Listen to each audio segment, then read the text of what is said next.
हमारी तो एक और बात बताएं, एक बार हम ट्रेन से कहीं जा रहे थे, छत्तीसगढ़ से कहीं बिहार जा रहा था, बीच में पड़ा राउल केला। तो राउल केला के वैष्णव इतना 56 भोग बना के लाए, फिर लाल जी को ट्रेन में 56 भोग पवाया हमने खूब प्रेम से। तो ऐसे जहां जहां परिचित स्टेशन आते हैं, कभी ट्रेन से जाते हैं तो वहां के लोगों को बोल देते हैं तैयारी रखना, ठाकुर जी आ रहे हैं, प्रसाद पाएंगे। वो बढ़िया आनंद से बनाते हैं। पर कई बार ठाकुर जी का भोग नहीं बन पाता, या फिर वैष्णव जो बना के लाए वो तो बेचारे भाव से बनाते हैं। कई परिवार ऐसे होते हैं वो ज्यादा शुद्ध नहीं होते। ऐसी स्थिति में ठाकुर जी क्या करते होंगे, ये प्रश्न मेरे ही चित्त में आया। तो अपने आप लीला प्रकट हो गई। लीला क्या प्रकट हुई कि ठाकुर जी संग इतनी गैया रहती हैं, कोई कथन निकाल के और ठाकुर जी दूध पी लेते होंगे जब भूख लगती होगी। एक नेपाल में मेरी कथा थी, तो नेपाल के एक पंडित जी वो अपने शालिग्राम जी लेके चलते थे, छोटी सी एक झोली में, और कुशा होती है ना, वो कुशा से उन्होंने चांदी की गैया के गले में एक रस्सी बांध रखी थी, और वो कुशा ठाकुर जी के नीचे आसन उस कुशा का बना रखा था, उसी कुशा की रस्सी गैया ने बांध रखी गले में। तो मैंने उनके ठाकुर जी देखे, मैंने कि आपने गैया संग में रखी है, पर गैया बांध क्यों रखी है ठाकुर जी थे? बोले हम तो फक्कड़ आदमी, हमारा कहीं भोग लगे नहीं लगे, कुछ हो नहीं हो, इसलिए हमने एक ठाकुर जी गैया खरीद के दे दी है, जब आपको मन करे इसी का दूध पी लिया करो नीचे मुख लगा करके। बोले गैया कहीं भाग नहीं जाए तो या हमारे हमने बांध रखी है। और बोले हमारे यहाँ एक बात और है। मैंने कि क्या? बोले ठाकुर जी का भोग तो हम नहीं लगा पाते, पर कहीं कहीं घास मिल जाती है तो गैया को जरूर खवा देते हैं, भीतर घास रख देते हैं, गैया के दूध बनता रहेगा, लाल जी पीते रहेंगे। तो ये भाव की बात है, ये लीला की बात है। ठाकुर जी जिस पर अनुग्रह करते हैं ना, वो अपने आप लीलाओं का चिंतन कर लेता है, उसको अपने आप ठाकुर जी के प्रति भाव दिख जाते हैं, ऐसी ऐसी लीला हुई होगी, ऐसा ऐसा कुछ हुआ होगा। तो ठाकुर जी जिस पर अनुग्रह करते हैं, सबसे पहले उसको अपना धाम प्रदान करते हैं। ठाकुर जी किसी पर अनुग्रह करते हैं तो धाम जब पुष्ट हो जाता है चित्त में, तब ठाकुर जी लीला प्रदान करते हैं। जिसके चित्त में कभी लीला ही प्रकट नहीं होती, अभी और भजन करे वो, ठाकुर जी को माला पहनाई जावे, ठाकुर जी को कुछ भी अर्पण कराया जाए, ठाकुर जी के वस्त्र कैसे क्या, कहीं ना कहीं कुछ ना कुछ लीला का अनुभव आपको नित्य होना चाहिए। आज ऐसी लीला लग रही है ठाकुर जी की। जैसे हमारे श्रीनाथ जी रात में 2 माल पहन करके सोते हैं गले में, केवल 2 माला, वो भी मोतीन की पतली माला। पूरा श्रृंगार उतार देते हैं, हल्का श्रृंगार करके सोते हैं। तो 2 माल का भाव क्या है? तो 2 माल के प्रति लीला प्रकट होती है। यदि कुंज में दर्शन कर रहे हो तो कुंज, निकुंज, निवृत्त निकुंज, 3 कुंज होती हैं। कुंज में ग्वाल बाल, नंद बाबा, यशोदा मैया, सब ब्रजवासी सब हैं ठाकुर जी के साथ। पर जैसे निकुंज में चले जाते हैं तो निकुंज में केवल सखियां, किशोरी जी और ठाकुर जी। निवृत्त निकुंज में केवल ठाकुर जी और किशोरी जी, और कोई नहीं। तो जब ठाकुर जी के गले में 2 माल दिखती हैं रात में, तो कुंज का यदि दर्शन करो तो कुंज में ऐसा भाव आता है कि ठाकुर जी यशोदा मैया के पास सो रहे हैं, और यशोदा, एक हाथ यशोदा मैया को, दूसरा हाथ नंद बाबा को, गले में 2 माल। लाला बीच में सो रहे हैं, दोनों तरफ मैया बाबा सो रहे हैं, लाला को ऐसे अंक में भर के सो रहे हैं। निकुंज की लीला में जाते हैं तो वही 2 माल जो है वो किशोरी जी के हस्त हैं। मानो किशोरी जी ठाकुर जी के अंग पर अपने दोनों हस्त कमल धारण करके शयन मुद्रा में जा रही हैं। हमारे नाथ द्वार के भाव में तो पाग, श्रृंगार, नूपुर, हर स्थिति में कोई ना कोई सखा प्रदत्त होता है। तो लीला, महाप्रभु जगन्नाथ जी की लीलाएं भी देखो। दुनिया के सारे ठाकुर दिन में श्रृंगार करते हैं, पर जगन्नाथ महाप्रभु रात्रि में पुष्प श्रृंगार करते हैं, सोते समय फूलों की श्रृंगार करते हैं। वृंदावन के या पूरे भारतवर्ष के जितने भी कृष्ण मंदिर हैं, सब जगह पुष्प सुबेरे धारण होता है। महाप्रभु जी का भी सुबह धारण होता है, परंतु विशेष प्रकार के पुष्पों का श्रृंगार ठाकुर महाप्रभु जगन्नाथ जी का रात्रि में होता है। उसके पीछे लीला क्या है? बोले लीला ये है कि जैसे ही कपाट बंद होते हैं, श्री जगन्नाथ महाप्रभु उस दिन वृंदावन चले जाते हैं। तो वृंदावन ठाकुर जी रास करने जा रहे हैं, तो रास में जाएं तो सज धज के जाएं, इसलिए श्रृंगार होता है ठाकुर जी का, लीला। तो ठाकुर जी जिस पर अनुग्रह करते हैं उसको धाम प्रदान करते हैं, और जब धाम पुष्ट हो जाता है तब ठाकुर जी उसको लीला प्रदान करते हैं। और जब लीला पुष्ट होने लग जाती है तब ठाकुर जी नाम प्रदान करते हैं। नाम जब ये उसका सर्वधन बन जाता है। सबकी रुचि नहीं बन पाती नाम जप में, बहुत कम लोगों की रुचि होती है नाम जप में। और नाम जप कोई करना प्रारंभ भी कर दे तो उसका मन लगेगा उसमें, यह भी गारंटी नहीं है। नाम में मन लगना यह भी ठाकुर जी का अनुग्रह होता है, तभी हो पाता है। नहीं तो नाम व्यक्ति केवल फेर लेता है, माला पूरी करने पर लगा रहता है, कब पूरी हो मैं नेत्र से लगाऊं जाऊं, तब तक समझो आप नाम कर ही नहीं रहे हो। रात भर नींद ना आवे कि कल सुबह होके स्नान करे और मैं नाम जपने बैठूं, तब समझो कि अब नाम की कृपा हो रही है। नाम जब पूर्ण होने पर, माला पूर्ण होने पर मन में ऐसा हो, ओहो अब नाम पूरा हो गया, अब मुझे उठना पड़ेगा, तब समझो नाम की कृपा हुई है। नाम जप करते करते करते सुमेरु आ जाए और सुमेरु आते ही मन हो कि एक माला और कर लें, तब समझो ना। ये नामापराध में बताया गया है कि एक नाम अपराध कहलाया जाता है। 10 नामापराध बताए गए हैं, उनमें एक अपराध बताया गया कि जितना आज नाम जप किया कल भी उतना ही किया तो ये नामापराध है। आज जितना किया कल उससे दुगना होना चाहिए। और दुगना कोई ऐसा नहीं कि महाराज जी ने कहा है इसलिए दुगना करना, आप मन से भाव से उसको पूर्ण करो। तो नाम, लीला और धाम, जब ये तीनों पुष्ट होते हैं तब रूप प्राप्त होता है, तब ठाकुर जी का दर्शन प्राप्त होता है। हम लोग चाहते हैं ना धाम मिले, ना लीला मिले, ना रूप मिले, बस हमारी जरा सी भक्ति से ठाकुर जी का दर्शन मिल जाए। नाम, लीला और धाम, इन तीनों को जब आप अपने चित्त में पुष्ट करेंगे, इन तीनों को जब आप श्रेष्ठ बनाएंगे, और ये तीनों कड़ी से मिले हुए हैं, सबसे पहले धाम, उसके बाद लीला, उसके बाद नाम। कई कई जगह ऐसा होता है कि नाम पहले प्रारंभ कर दिया जाता है। नाम पहले प्रारंभ मत करो, पहले लीला सुन करके धाम में जाकर के विश्वास प्रकट करो ठाकुर जी के प्रति, लीला सुन करके उनको पहचानो, तब नाम जब प्रारंभ करो।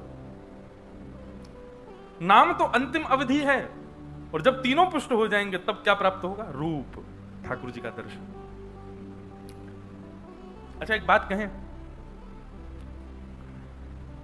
ठाकुर जी का दर्शन कैसा होना चाहिए? अनुभव दर्शन की अभिलाषा रखो, प्रत्यक्ष दर्शन की अभिलाषा मत रखो। बहुत ध्यान से सुनिएगा, आप रख भी सकते हैं स्वच्छंद, मैं अपनी बात कर रहा हूं। मुझे ज्यादा ठाकुर जी से ये अभिलाषा नहीं रहती कि आप प्रत्यक्ष दिखो, मुझे बस ये रहता आप बस अनुभव करा दो, बस मुझे ये पता चल जाए कि हाँ अभी इस वक्त यहां लाल जी बैठे थे, अभी अभी ऐसी लीला करके गए हैं, अभी अभी ऐसा कुछ हुआ होगा। ये अनुभूति, मुझे उसमें ज्यादा सुख मिलता है कि हाँ लाल जी ऐसा करके, कहीं प्रत्यक्ष दिख गए तो कहीं अभिमान ना हो जाए, कहीं मान ना हो जाए अपने ऊपर। अनुभव दर्शन, नाम, लीला, धाम, रूप, ये 4 है। तो सबसे पहले धाम, फिर लीला, फिर नाम और अंत में रूप। ये ठाकुर जी के अनुग्रह से प्राप्त होता है। तो हमने ना जाने कितने पुण्य किए होंगे ठाकुर जी पूर्व में, उसी पुण्य का प्रताप है कि हमको कथा प्राप्त हो रही है और कथा के प्रति हमारी रुचि बढ़ रही है, लीला के प्रति हमारी रुचि बढ़ रही है। ठाकुर जी का बहुत बड़ा अनुग्रह है हमारे ऊपर। आइए, कल हमने महात्म्य सुना, आज प्रथम स्कंद से चर्चा प्रारंभ करते हैं और भगवत चर्चा में प्रवेश करते हैं। जन्माद्यस्य यतोऽन्वयादितरतः चार्थे स्वविज्ञस्वराट् तेने ब्रह्म हृदय आदि कवये मुह्यन्ति यत्सूरयः तेजो वारिमृदां यथा विनिमयो यत्र त्रिशर्गो मृषा धाम्ना स्वेन सदा निरस्तकुहकं सत्यं परं धीमहि। श्रीमद् भागवत जी का प्रथम श्लोक, जन्माद्यस्य यतोऽन्वयादितरतः। श्रीमद् भागवत जी का प्रथम श्लोक प्रारंभ होता है, जो जन्म और मृत्यु के बंधन से सर्वथा परे है। देखो भगवान कौन है? कर्तुम अकर्तुम अन्यथा कर्तुम समर्थ ईश्वर है। बहुत ध्यान से सुनिएगा, वो ईश्वर हैं, उनको जन्म लेना आवश्यक नहीं है, पर वो फिर भी जन्म लेते हैं। और जन्म कोई ऐसा नहीं लेते कि ठाकुर जी ज्योति रूप में प्रकट हो गए, 9 महीना मातृगर्भ में रहते हैं और फिर प्रकट होते हैं। लोग बात कहते हैं कि वो जब अजन्मा हैं तो उनको जन्म लेने की क्या आवश्यकता? सबसे ऊंची प्रेम सगाई प्रेम के वश अर्जुन रथ हाँक्यो, भूल गए ठकुराई, सबसे ऊंची प्रेम सगाई। प्रेम श्री जगन्नाथ जी को यदि बांधा जा सकता है ना, वैसे तो वो बनेंगे नहीं कभी, लेकिन उनको बांधने का केवल एक तरीका है और वो है प्रेम। वो अजन्मा है, उनको जन्म लेने की कोई आवश्यकता नहीं, परंतु फिर भी वो जन्म क्यों लेते हैं? क्योंकि प्रेम। चाहे वो कौशल्या मैया का हो, चाहे वो यशोदा मैया का हो, चाहे देवकी मैया का हो, चाहे देवहूति माता का हो, चाहे अनसुईया माता का हो, ये सब माताओं के प्रेम के वश ठाकुर जी उनके गर्भ में 9-9 महीने रह करके जन्म लेते हैं। ऐसा नहीं कि केवल आ गए पुत्र बनकर के ज्योति रूप में प्रकट हो गए, बस हो गया काम, मैया आ गए हम आपके पुत्र। नहीं, पूरी जो अनुभव एक मां को 9 महीने तक अपने गर्भ के बालक के प्रति होता है, वैसा अनुभव ठाकुर जी कराते हैं 9 महीने तक, उसके बाद जन्म लेते हैं। वो अजन्मा है, लेकिन फिर भी प्रेम के वश आकर के ठाकुर जी सब करते हैं। मैं कथाओं में कहा करता हूं कि भगवान इतने नियमों में क्यों रहते हैं? ठाकुर जी जितने नियम में रहते हैं उतना नियम में कोई नहीं रहता।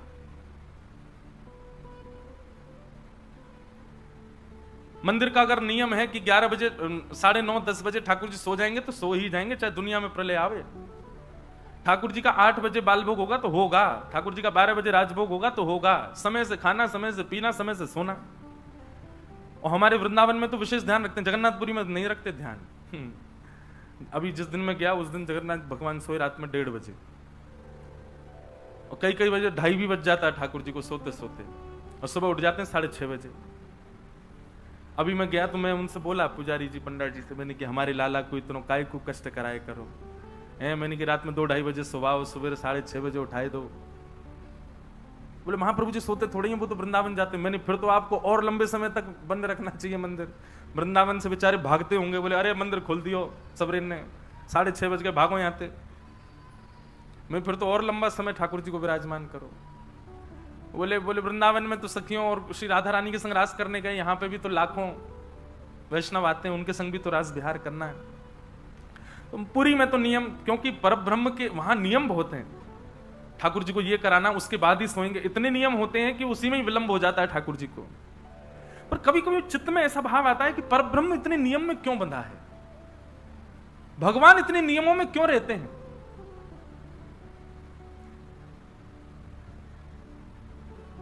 ठाकुर जी नियम में रह करके मुझे और आपको चैलेंज करते हैं कि तुम्हारे प्रेम में सामर्थ्य हो तो मेरा नियम तोड़वा के दिखाओ।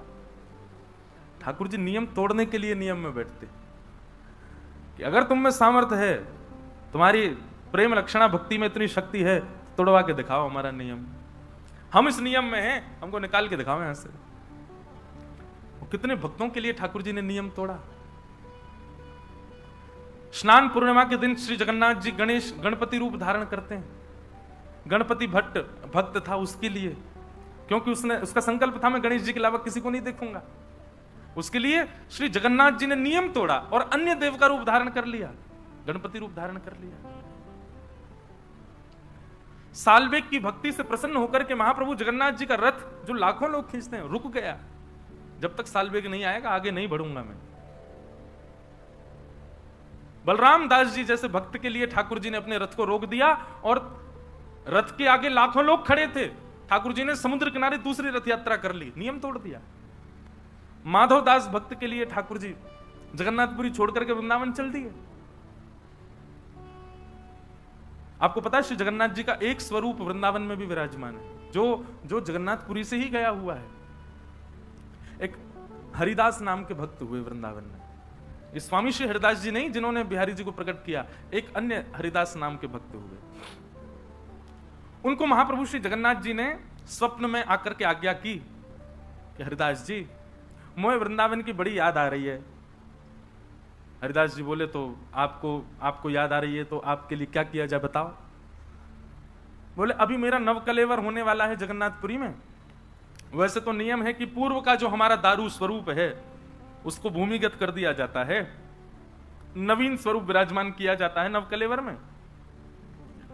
आप एक काम कीजिए, जो नवकलेवर होगा तो पूर्व का जो स्वरूप है हमारा उसको आप लेकर के वृंदावन चले जाओ। हरिदास जी बोले जगन्नाथपुरी के लोग छोड़ देंगे मुझे? कहीं ऐसा नहीं हो कि महाराज चढ़मरे मुझ बोले वो उसकी जिम्मेवारी हमारी है, तुम बस हमको ले आओ। स्वप्न में ठाकुर जी ने आज्ञा कर दी। हरिदास जी महाराज महीनों लगा करके तो पहुंचे जगन्नाथपुरी। नव कलेवर के समय के आसपास ही पहुंच पाए, साधन इतने थे नहीं। और जाकर के सीधे मंदिर में पुजारियों से उन्होंने कह दिया कि ठाकुर जी की आज्ञा है, नवकलेवर होने वाला है, तो नवकलेवर के समय ये जो पूर्व का स्वरूप होगा ये आप हमको दे देना, हम इसको वृंदावन ले जाएंगे। पुजारी हंसने लगे, बोला हाँ तुमको दे देंगे हम, इतने वर्षों से चली आई हमारी नियम सेवा, इसको छोड़ दें हम, तुमको दे देंगे। और तुमको ठाकुर जी ने स्वप्न दिया, हमको क्या प्रमाण है? तुम्हारे जैसे बहुत आते हैं ऐसे कहने वाले, चलो जाओ यहां से। हरिदास जी महाराज खूब कहते रहे लेकिन किसी ने उनकी बात नहीं मानी। दूर खड़े खड़े जगन्नाथ जी को देखने लगे, बोले मुझे कोई गरज नहीं थी आपको ले जाने की, आपकी आज्ञा थी इसीलिए मैं आया था, नहीं जाना तो बैठे रहो यहीं पर, मुझको क्या। लेकिन मंदिर से बाहर निकल करके मन में सोचने लगे कि एक आज्ञा हुई ठाकुर जी के जीवन में, वह भी मैं पूर्ण नहीं कर पाया, तो काय बात का भक्त। यहां तो मेरी बात कोई मानने वाला है नहीं। हरिदास जी महाराज समुद्र के किनारे चले गए, वहीं अनशन व्रत पर बैठ गए। बोले या तो जगन्नाथ जी को संग लेकर के वृंदावन जाऊंगा, नहीं तो इसी समुद्र में प्राण त्याग दूंगा अपने। 3-4 दिन बीत गए। बंधुओं एक बात हमारी एक मानेंगे, आप लोग जगन्नाथपुरी जाते हैं ना, सबसे पहले समुद्र नारायण भगवान को प्रणाम किया करो जाते समय। क्यों? मैंने इतने भक्तों का चरित्र सुना, इतने भक्तों के मैंने चरित्र गाए हैं कथाओं में, मैंने अधिकतर देखा जिन भक्तों, जो भक्त जगन्नाथ जी, जिस पर जगन्नाथ जी ने कृपा नहीं की ना, वो भक्त समुद्र किनारे जाके बैठा, और जैसे ही वो समुद्र किनारे जाके बैठा जगन्नाथ जी ने उस पर कृपा कर दी। इसका मतलब क्या है? ये महोदधि सामान्य नहीं है, ठाकुर जी के ससुर जी हैं ना। जब समुद्र किनारे जाके हम बैठते हैं तो ससुर जी, वैसे ही दामाद जो होता है वो ससुर जी की आज्ञा, पिता की नहीं मानेगा, ससुर की मान लेगा। पिताजी एक बार कहें बेटा ऐसा करो, हाँ पिताजी सोचते हैं, ससुर जी कहें बेटा ऐसा करो, जी जो आज्ञा। उसके पीछे कारण दूसरा भी है ना, नहीं मानूंगा तो बगल में बैठिए जे मुझे छोड़ेगी। मेरे पिताजी कह रहे हैं मानते नहीं। और जगन्नाथ जी की तो बड़ी रोचक रोचक कथाएं हैं। जगन्नाथ महाप्रभु अपनी ध्वजा पर चंद्रमा और सूर्य दोनों को धारण रखते हैं।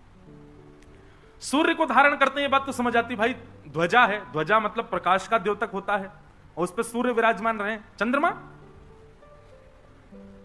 और वो भी अर्ध चंद्रमा रहता है।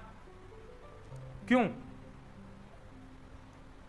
लक्ष्मी जी लड़ती रहती हैं भगवान से किसी ना किसी बात पे, तो जब भी लक्ष्मी जी लड़ती हुई आती हैं तो भगवान ऐसे बैठते हैं। तो लक्ष्मी जी ऊपर देखती हैं, और जैसे ऊपर देखती हैं तो सूर्य से प्रकट लक्ष्मी, सूर्य से प्रकट चंद्रमा यानी लक्ष्मी के भैया। और जब अपने भैया को ध्वजा पर देखती हैं तब लक्ष्मी जी का क्रोध शांत हो जाता है। अच्छा अच्छा नहीं कोई बात नहीं, भैया बैठा रखे हैं हमारे ऊपर, तब लक्ष्मी जी का क्रोध शांत हो जाता है। नहीं तो भगवान कभी कभी इशारा, ऐसे इशारा करते हैं तो लक्ष्मी सोचती है कहीं ये ना सोच रहे हो कि इसको निकालो ध्वजा से, तो लक्ष्मी शांत हो जाती है अपने आप। अरे नहीं कोई बात नहीं, आप जो करो सब अच्छा।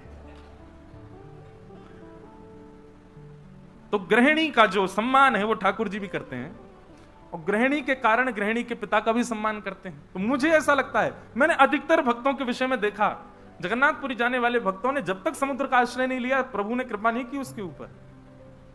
इसलिए सबसे पहले समुद्र नारायण को प्रणाम करो, वहां की रज जो है उसको वंदन करो, उसके बाद महाप्रभु जी के पास जाओ, देखना और भक्तों से विशेष आपको दर्शन होगा। ससुर जी से पहले मिलके आए हैं, ससुर जी की अप्रोच से आए हैं। तो श्री हरिदास जी जाकर के समुद्र किनारे रुदन करने लगे, अन्य जल का त्याग करके अनशन पर बैठ गए। तभी महाप्रभु जगन्नाथ जी ने राजा को स्वप्न दिया और कहा मेरे परम वैष्णव श्री हरिदास जी आए हैं और मेरी उनको आज्ञा हुई है, आप मेरे सारे रूपों को नव कलेवर के समय भूमिगत कर दिया करें, परंतु अब का जो स्वरूप है इसको वृंदावन भेजो, मुझे एक रूप में वृंदावन रहना है और हरिदास जी के साथ भेजो। तब राजा ने भगवान की आज्ञा मान करके हरिदास जी को बुलाया और पहली बार जगन्नाथपुरी में ऐसा हुआ कि नव कलेवर के बाद श्री जगन्नाथ महाप्रभु का जो स्वरूप था वो वृंदावन गया और आज तक जगन्नाथ घाट पर श्री जगन्नाथ जी विराजमान है। बोलो जगन्नाथ महाप्रभु की जय। ऐसे श्री जगन्नाथ जी। तो प्रेम प्रधान है, वे जन्म और अजन्म से सर्वथा परे हैं। परंतु उनकी इच्छा हो जाए तो वो कुछ भी कर सकते हैं। इसलिए कभी ये विचार नहीं करना चाहिए भगवान को तो इसकी जरूरत ही नहीं थी, भगवान तो ये करना ही नहीं चाहिए था, भगवान को इसकी जरूरत ही नहीं है, भगवान तो इस सत्ता में होने ही नहीं चाहिए। वो सर्वथा स्वतंत्र हैं, वो कुछ भी कर सकते हैं। कर्तुम अकर्तुम अन्यथा कर्तुम समर्थ ईश्वर, इसीलिए उनका नाम ईश्वर है। भले ही शास्त्रों में वेदों में निषेध बताया गया हो कि ये निषेध है, ठाकुर जी को ये निषेध है, ऐसे नहीं जाना चाहिए, ऐसे नहीं भोजन बनाना चाहिए, ऐसे नहीं सेवा करनी चाहिए, पर उनकी इच्छा हो जाए तो वो सब करवा भी सकते हैं नियम से परे जाकर के। कई घरों में, कई संप्रदायों में ऐसा नियम है, ठाकुर जी का भोग ऐसे बनना चाहिए, इतने अपरस में बनना चाहिए, नदी के जल से ही बनना चाहिए, मिट्टी के बर्तन में ही बनना चाहिए, केले के पत्ते में ही पधराना चाहिए, इतने नियमों में इतने बजे ही होना चाहिए। पर ठाकुर जी उसमें बंधे नहीं है, वो स्वतंत्र आ जाए तो वो कुछ भी कर सकते हैं। वो कर्माबाई के बिना नवे दिवे खिचड़ी को भी खाने चले जाते हैं, और उस खिचड़ी को खाने जाते हैं जो कर्माबाई बिना नहाए धोए बनाती, और चम्मच कलची से नहीं, कभी कभी दांतुन करती करती दांतुन के पिछले भाग से चला देती, उसको खाने ठाकुर जी पहुंच जाते। तो वे कौन हैं? वो सर्व स्वतंत्र हैं। हम कहते भले ही हैं ये नियमों में ठाकुर जी हैं, पर ये सब कहने की बात है। यदि वो अपने पर आ जाएं तो उनके लिए कोई नियम नहीं है, वो सर्व स्वतंत्र हैं, वो कुछ भी कर सकते हैं। ठाकुर जी का स्वभाव है ऐसा।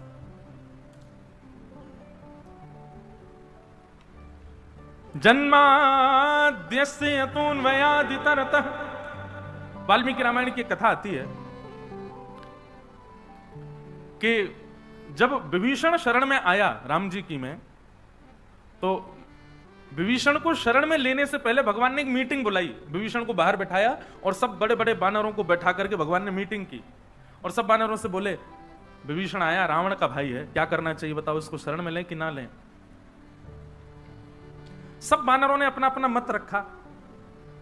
ठाकुर जी की लीला देखो, सब बानरों से पूछा क्या करना चाहिए, तो सब अपना अपना मत रखने लगे।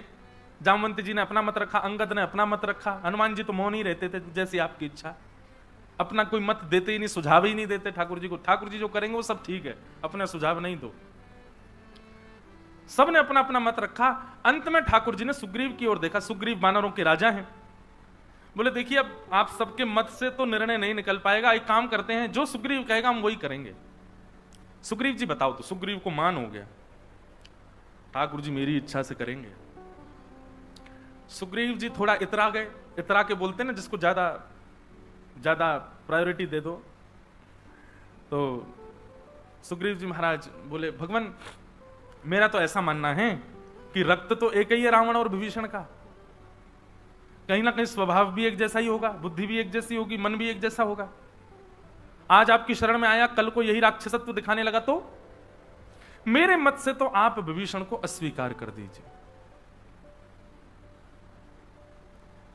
राम जी ने विभीषण की बात सुनी और सब जगह हो गया कि अब सुग्रीव ने कह दिया है तो भगवान स्वीकार करेंगे ही नहीं। राम जी बोले ठीक है, सभा को निरस्त किया जाए, अब निर्णय लेते हैं हम। और भगवान निकल करके बाहर गए। सुग्रीव बोला मेरी बात रखी जाएगी। भगवान जैसे ही बाहर निकले, बाहर जाकर के सुग्रीव को उठाया, विभीषण को उठाया, हृदय से लगा लिया, उसका तिलक करके अपनी मंडली में रख लिया। सुग्रीव बोला ये क्या बात है, मैंने मना कर दिया, मैंने पूर्ण रूपेण असमर्थता व्यक्त की, और इन्होंने सबके सामने कहा कि जो सुग्रीव कहेगा वो होगा। और जब मैंने मना कर दिया तो फिर जाकर के उसको गले क्यों लगाया? और जब गले लगाना ही था, इनके मन में था ही पहले से, तो मुझसे पूछा क्यों? सुग्रीव के मन में आ गया कि कल प्रातःकाल होते ही मैं तो यहां से चला जाऊंगा, अब आगे की यात्रा में मैं नहीं रहूंगा, अपना अपमान करवाने थोड़ी रह रहा हूं मैं इनके पास में, ये अपने आप ढूंढ लें सीता जी को, मैं तो चला जाऊंगा। तब भगवान प्रसाद पा रहे थे, भगवान ने प्रसाद पाते पाते अपना, सुनो सुग्रीव को बुलाना चाह रहा। सुग्रीव आए, सुग्रीव आकर के बैठे, जी भगवान आज्ञा करें। बोले लक्ष्मण जी के मुख की ओर देखो। सुग्रीव जी ने देखा, बोले ये पलक जितनी देर में झपकते हैं ना, लक्ष्मण जी जितनी देर में अपनी पलक झपकते हैं, इतनी देर में सैकड़ों रावणों को मारने की सामर्थ्य है हमारे अंदर। हमको जरूरत नहीं तुम्हारी रावण को मारने के लिए, हम ना चाहे ना तो रावण जन्म ही नहीं ले सकता। पर ये पूरी लीला केवल और केवल अपने भक्तों की प्रसन्नता के लिए कर रहे हैं। इसलिए सुग्रीव ज्यादा अपने ऊपर मान मत करो कि तुम्हारी बात नहीं मानी या तुमसे क्यों पूछा गया, तुम्हारे मान को नष्ट करने के लिए तुमसे पूछा था हमने, तुमको मान हो गया था कि तुम्हारी बात मानते हैं। तो भगवान सर्व स्वतंत्र हैं, आप उनसे कुछ एक्सपेक्ट नहीं कर सकते। वेदों में, शास्त्रों में, पुराणों में नियम कितने भी बता रखे हो कि भगवान ऐसे करेंगे, भगवान की सेवा ऐसे, भगवान की पूजा ऐसे, भगवान का भोग ऐसे, पर इसमें भी यदि प्रेम आ जाता है चित्त में तो फिर वेदों की लिखी बातें भी ठाकुर जी भूल जाते हैं। प्रेमी भक्त कैसे भी दे उसको स्वीकार करते हैं ठाकुर जी।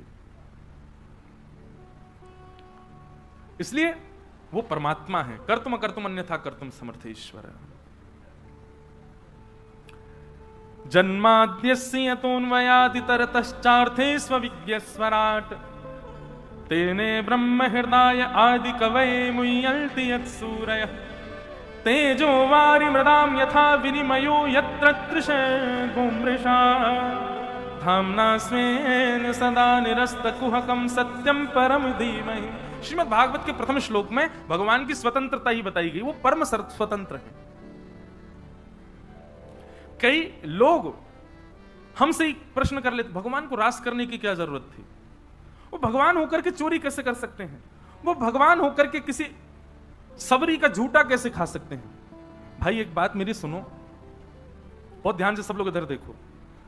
अपनी सत्ता को केंद्र बिंदु बनाना और अपनी सत्ता की प्रधानता में ही अपना जीवन जीना, ये मानव का स्वभाव होता है, ठाकुर जी का नहीं। मैं एमएलए बन गया, अब मैं ऐसे नहीं कर सकता, अब मैं ये नहीं खा सकता, अब मैं वहां नहीं जा सकता, ये मानवीय स्वभाव है, ठाकुर जी का नहीं है ऐसा स्वभाव। और यदि ऐसा स्वभाव ठाकुर जी का है तो वो ठाकुर जी का बात के। ठाकुर जी परम स्वतंत्र है।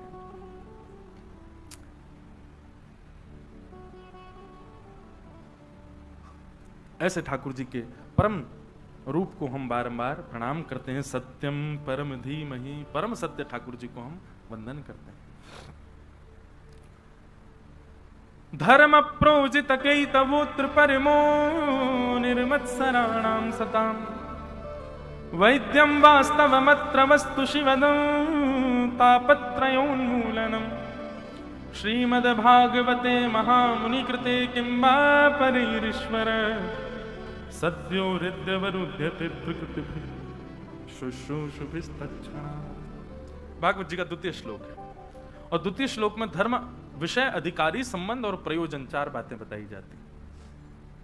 भागवत का विषय क्या है? तो कहते हैं धर्म प्रोजित कैतवोत्र परमो। चित्त में, सुनने वाले के चित्त में परम धर्म का प्रादुर्भाव होना, यह भागवत का विषय है। धर्म का प्रादुर्भाव नहीं, परम धर्म का प्रादुर्भाव। एक बात सुनिए, धर्म और परम धर्म की अनेक व्याख्याएं मैंने कथाओं में बताई हैं, परंतु एक नवीन व्याख्या कहूं, धर्म और परम धर्म में अंतर क्या है? धर्म का मतलब है दूसरे का परोपकार करना, असहाय व्यक्ति की सेवा करना, यह धर्म है। बहुत ध्यान से सुनिएगा, असहाय व्यक्ति की सहायता करना यह धर्म है। निर्धन व्यक्ति को विवाह के लिए या उसकी पढ़ाई के लिए उसकी सहायता करना, यह सब धर्म कहलाता है। दूसरे की सहायता करना यह धर्म है, पर दूसरों को दूसरों की सहायता के लिए प्रेरित करना यह परम धर्म है। मैं किसी की सहायता करूं यह धर्म है, परंतु मैं आप सबसे भी कहूं कि आप सब भी सहायता करो, यह परम धर्म है। समझ में आई बात? मैं माला जपूं यह धर्म है, पर मैं आपको भी प्रेरित करूं कि आप भी जपो, यह परम धर्म है। मैं जगन्नाथ जी का दर्शन करूं यह धर्म है, पर मैं आपको भी प्रेरित करूं, यह परम धर्म है। मैं भगवत मार्ग का अनुगामी बन जाऊं यह धर्म है, परंतु मैं आपको भी लेकर के चलूं, यह परम धर्म है। समझ में आई बात? अपने उद्धार का विषय जब रहता है तो वो धर्म कहलाता है, परंतु जब अपने साथ साथ अन्यों के भी उद्धार का भाव चित्त में प्रकट होता है तो वो परम धर्म कहलाता है। श्रीमद् भागवत का विषय क्या है? सुनने वाले श्रोताओं के चित्त में धर्म नहीं परम धर्म प्रकट होना चाहिए। आप यदि कथा सुनकर के केवल अपने ऊपर लागू कर लेते हैं तो आप धर्म कर रहे हैं, परंतु आप लागू करके अपने घर के सदस्य, अपने मित्र, अपने परिवारी जन, अपने जो भी आपके संपर्क में आए, आप उसको भी प्रेरणा देते हैं, ये परम धर्म कहलाता है। भक्तिमती मीराबाई, भक्त श्री सूरदास जी महाराज, ये सब कौन है? ये सब धर्म नहीं परम धर्म करते थे। सूरदास जी ने 1.25 लाख पद लिखे। कितने? 1.25 लाख। किसके लिए? मेरे और आपके उद्धार के लिए। इसलिए उन्होंने परम धर्म किया है। आज के जो भक्त हैं उनमें और आज से 100 वर्ष पहले के भक्तों में अंतर क्या था? अब जो हम लोग हो गए ना, हम धार्मिक हो गए, बस हम धर्म तक ही सीमित रहते हैं। हमको इसकी बात की इच्छा नहीं कि किसी अन्य का भी कल्याण हो, उद्धार हो, और अगर उसका उद्धार हमसे पहले हो रहा हो तो हम कोशिश ये और करेंगे कि इसको खींचें पीछे।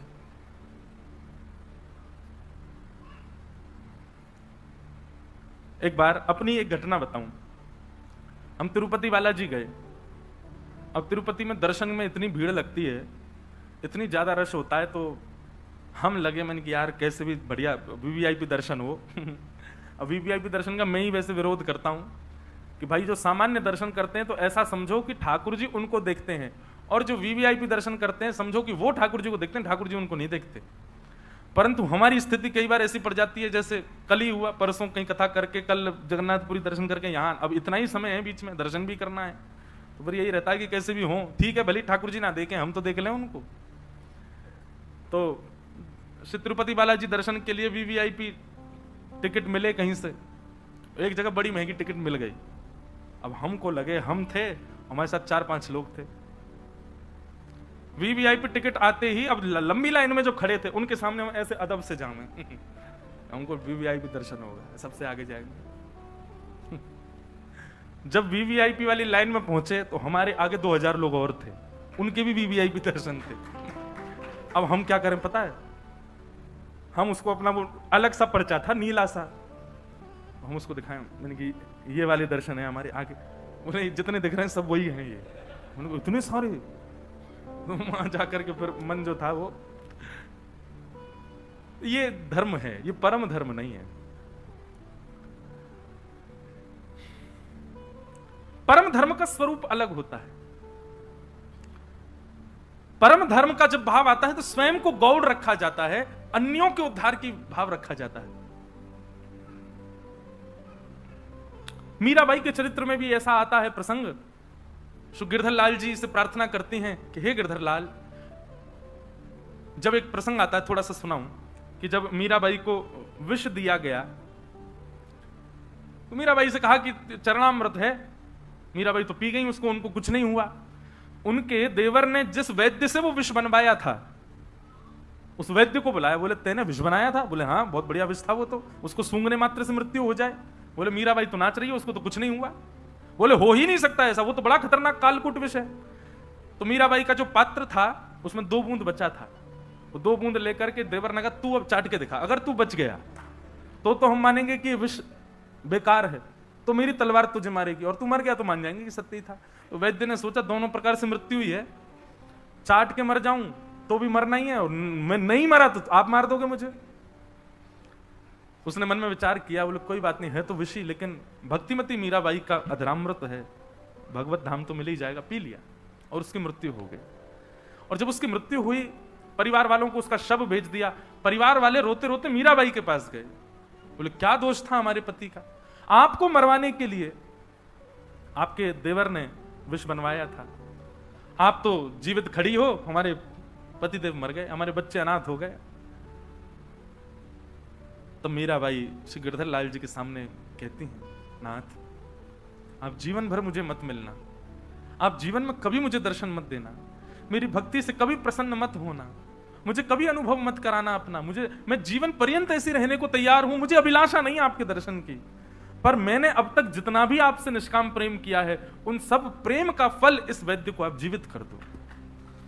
और मीराबाई का ऐसा कहना हुआ कि वो वैद्य जीवित होकर के बैठ गया। फिर वहां एक पद भी गाया, मुझे पद याद नहीं आ रहा, बहुत अच्छा पद है। मीराबाई ने पद गाया ठाकुर जी के आगे, अपनी सत्ता प्रमाणित करो ठाकुर जी इसके लिए। तो ये धर्म नहीं है, ये परम धर्म है। श्रीमद् भागवत जी आपको ऐसा ही बनाएंगी, आपके चित्त में परम धर्म की इच्छा प्रकट हो जाएगी। आप आज भजन करते हैं कि आपको, आपके पति को, आपके बच्चों को सब कुछ ठीक ठीक मिले, लेकिन परम धर्म जब चित्त में प्रकट होगा ना, तो एक माला तो आप अपने प्रेम की करोगे, दूसरी माला आप जगत कल्याण के लिए करोगे कि हे नाथ पूरे विश्व को आप कल्याण करो, सबको आप वैष्णव बना दो, सब आपके प्रेम के अधिकारी हो जाएं, ऐसी कृपा कर दो। हमारे राउल किला में खूब कथा हो, खूब वैष्णवों का आगमन हो, खूब ब्रजवासियों का आगमन हो, ये सब भावनाएं चित्त में प्रकट हो जाना, ये परम धर्म है। और भागवत जी ऐसा ही निर्माण करती हैं। और क्षमा करें यदि कथा सुनने के बाद भी आपके चित्त में परम धर्म नहीं प्रकट हुआ, तो आपने निश्चित ही कथा सुनने में कोई कमी छोड़ी है, तभी परम धर्म नहीं आया। भागवत का विषय क्या है? परम धर्म प्रकट होना। श्रीमद् भागवत का अधिकारी, दूसरी बात, भागवत का अधिकार किसको है? किसको इस सभा में बैठने का अधिकार है और किसको व्यासपीठ पर बैठने का अधिकार है? दोनों के लिए कहा गया निर्मत सराणाम सताम। जिसका चित्त मात्सर्य दोष से रहित है, जिसके चित्त में मत्सरता नहीं है। मत्सरता मतलब ईर्ष्या, जलन, दूसरे की उपलब्धियों से दुख होना, ये सब मात्सर्य दोष कहलाते हैं। और क्षमा करें, कथा कहने वाले और कथा सुनने वाले के अंदर यदि मात्सर्य दोष है तो सभागृह में तो वो आ जाएगा, व्यासपीठ पर तो वो बैठ जाएगा, लेकिन उसकी कथा का प्रभाव नहीं पड़ेगा। और कथा सुनने वाले, उनके ऊपर कथा का प्रभाव नहीं पड़ेगा। यदि कथा का 7 दिन में प्रभाव नहीं पड़े तो आप निश्चित मान लीजिए कि आप मात्सर्य दोष से युक्त हो, आपके अंदर मत्सरता है, इसीलिए आप भगवत सेवा, भगवत भाव से वंचित हो। मत्सरता नहीं होनी चाहिए। बंधुओं, कथा सुनने वाले श्रोता और वक्ता के अंदर तो ऐसी भावना कि किसी की उपलब्धि और किसी की श्रेष्ठता देख करके और प्रसन्नता हो और आनंद आवे। कोई उपलब्धि को प्राप्त कर गया पर हम नहीं कर पाए, हमारा कोई नहीं कर पाया, तो उससे निराशा नहीं, प्रसन्नता है। यह होना बहुत मुश्किल है, पर यह हो जाए तो समझो भगवत कृपा है। बंधु, पता क्या, भागवत में तरीके बताए जाते हैं भगवत प्राप्ति के, और फिर सिम्टम्स बताए जाते हैं कि ऐसे ऐसे ऐसी ऐसी आपकी निर्माण होने लग जाए, ऐसे ऐसे आपके स्वभाव हो जाए, तो समझो भगवत कृपा हो रही है। सबको देख करके, सबकी उपलब्धियां देख करके आपको प्रसन्नता हो तो निश्चित है इस बात को आप मान सकते हैं कि ठाकुर जी आपसे प्रसन्न हैं। पर केवल अपनों को देख करके प्रसन्न हैं, दूसरों को देख करके ज्वलन भाव में, तो समझो ठाकुर जी कोसों दूर हैं, अभी दूर हैं, अभी बहुत लंबा समय लगेगा मिलने में। ठाकुर जी का स्वरूप स्वभाव ऐसा है। भगवान का निर्मत्सराणाम सताम, ये मात्सर्य दोष से रहित, वो भागवत का अधिकारी। वैद्यम वास्तवमत्र वस्तु शिवदम्। श्रीमद् भागवत की कथा ठाकुर जी से संबंध कराती है। और कैसा संबंध कराती है? शिवदम, शिवदम यानी कि कल्याणकारी, कल्याणकारी संबंध ठाकुर जी के साथ। कथा सुनने के बाद कुछ हो ना हो, पर एक क्रम जरूर होगा। ठाकुर जी प्रिय लगेंगे, पूर्व से अधिक प्रिय लगेंगे, पहले से अधिक प्रिय लगने लग जाएंगे, और किसी ना किसी संबंध के रूप में आपको ठाकुर जी दिखने लग जाएंगे। अभी तक आप ठाकुर जी को केवल ठाकुर जी मानते हैं, भगवान मानते हैं, जो भी कुछ मानते हैं, पर कथा सुनते सुनते स्थिति ऐसी हो जाएगी, अब आपको कोई ना कोई संबंध दिखने लगेगा ठाकुर जी के अंदर। ये तो मेरे प्रियतम हैं।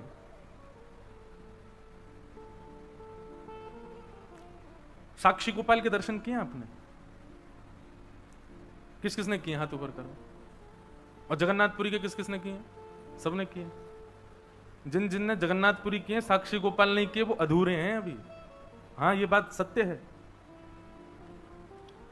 साक्षी गोपाल, भगवान का नाम ही इसीलिए साक्षी गोपाल है कि आप जगन्नाथपुरी गए हो, उसकी साक्षी कौन है, उसका प्रमाण कौन है? बोले साक्षी गोपाल।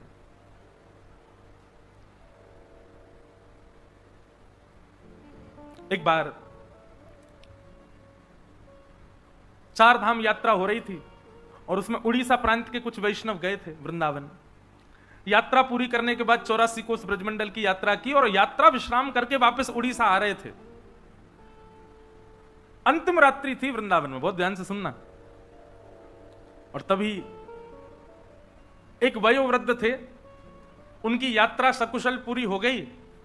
एक छोटे बालक ने उनकी बड़ी सहायता की। बालक की उम्र 17-18 वर्ष की थी। उस बालक का हाथ पकड़ करके वृंदावन में बोले कि तुमने मेरी इतनी सहायता करी है, मैं तुमसे इतना प्रसन्न हूं, गांव लौटते ही अपनी नातनी का तुमसे ब्याह कराऊंगा मैं। तुम जैसा श्रेष्ठ दामाद नहीं मिलेगा हमारे परिवार को। मैं अपनी पुत्र की पुत्री का ब्याह तुमसे कराऊंगा। गोपाल जी के मंदिर में बैठे थे वृंदावन में। अब उस बालक की कोई ऐसी ब्याह की इच्छा नहीं थी, पर उन्होंने कह दिया तो उसके मन में भी इच्छा प्रकट होगी, चलो अच्छा है, लौट के मेरा ब्याह हो जाएगा, अच्छी बात है। गांव लौट करके जब आए तो गांव में आकर के वो बुजुर्ग ने घर में कहा कि भाई मैंने इसके लिए एक वर ढूंढ लिया है, उसने मेरी बड़ी सेवा करी यात्रा में, उसी से ब्याह होगा। किसी ने आकर के कहा अरे वो तो ऐसा है, उसके परिवार तो ऐसे, उसके दादा ऐसे, वहां हम अपनी बेटी को नहीं भेजेंगे।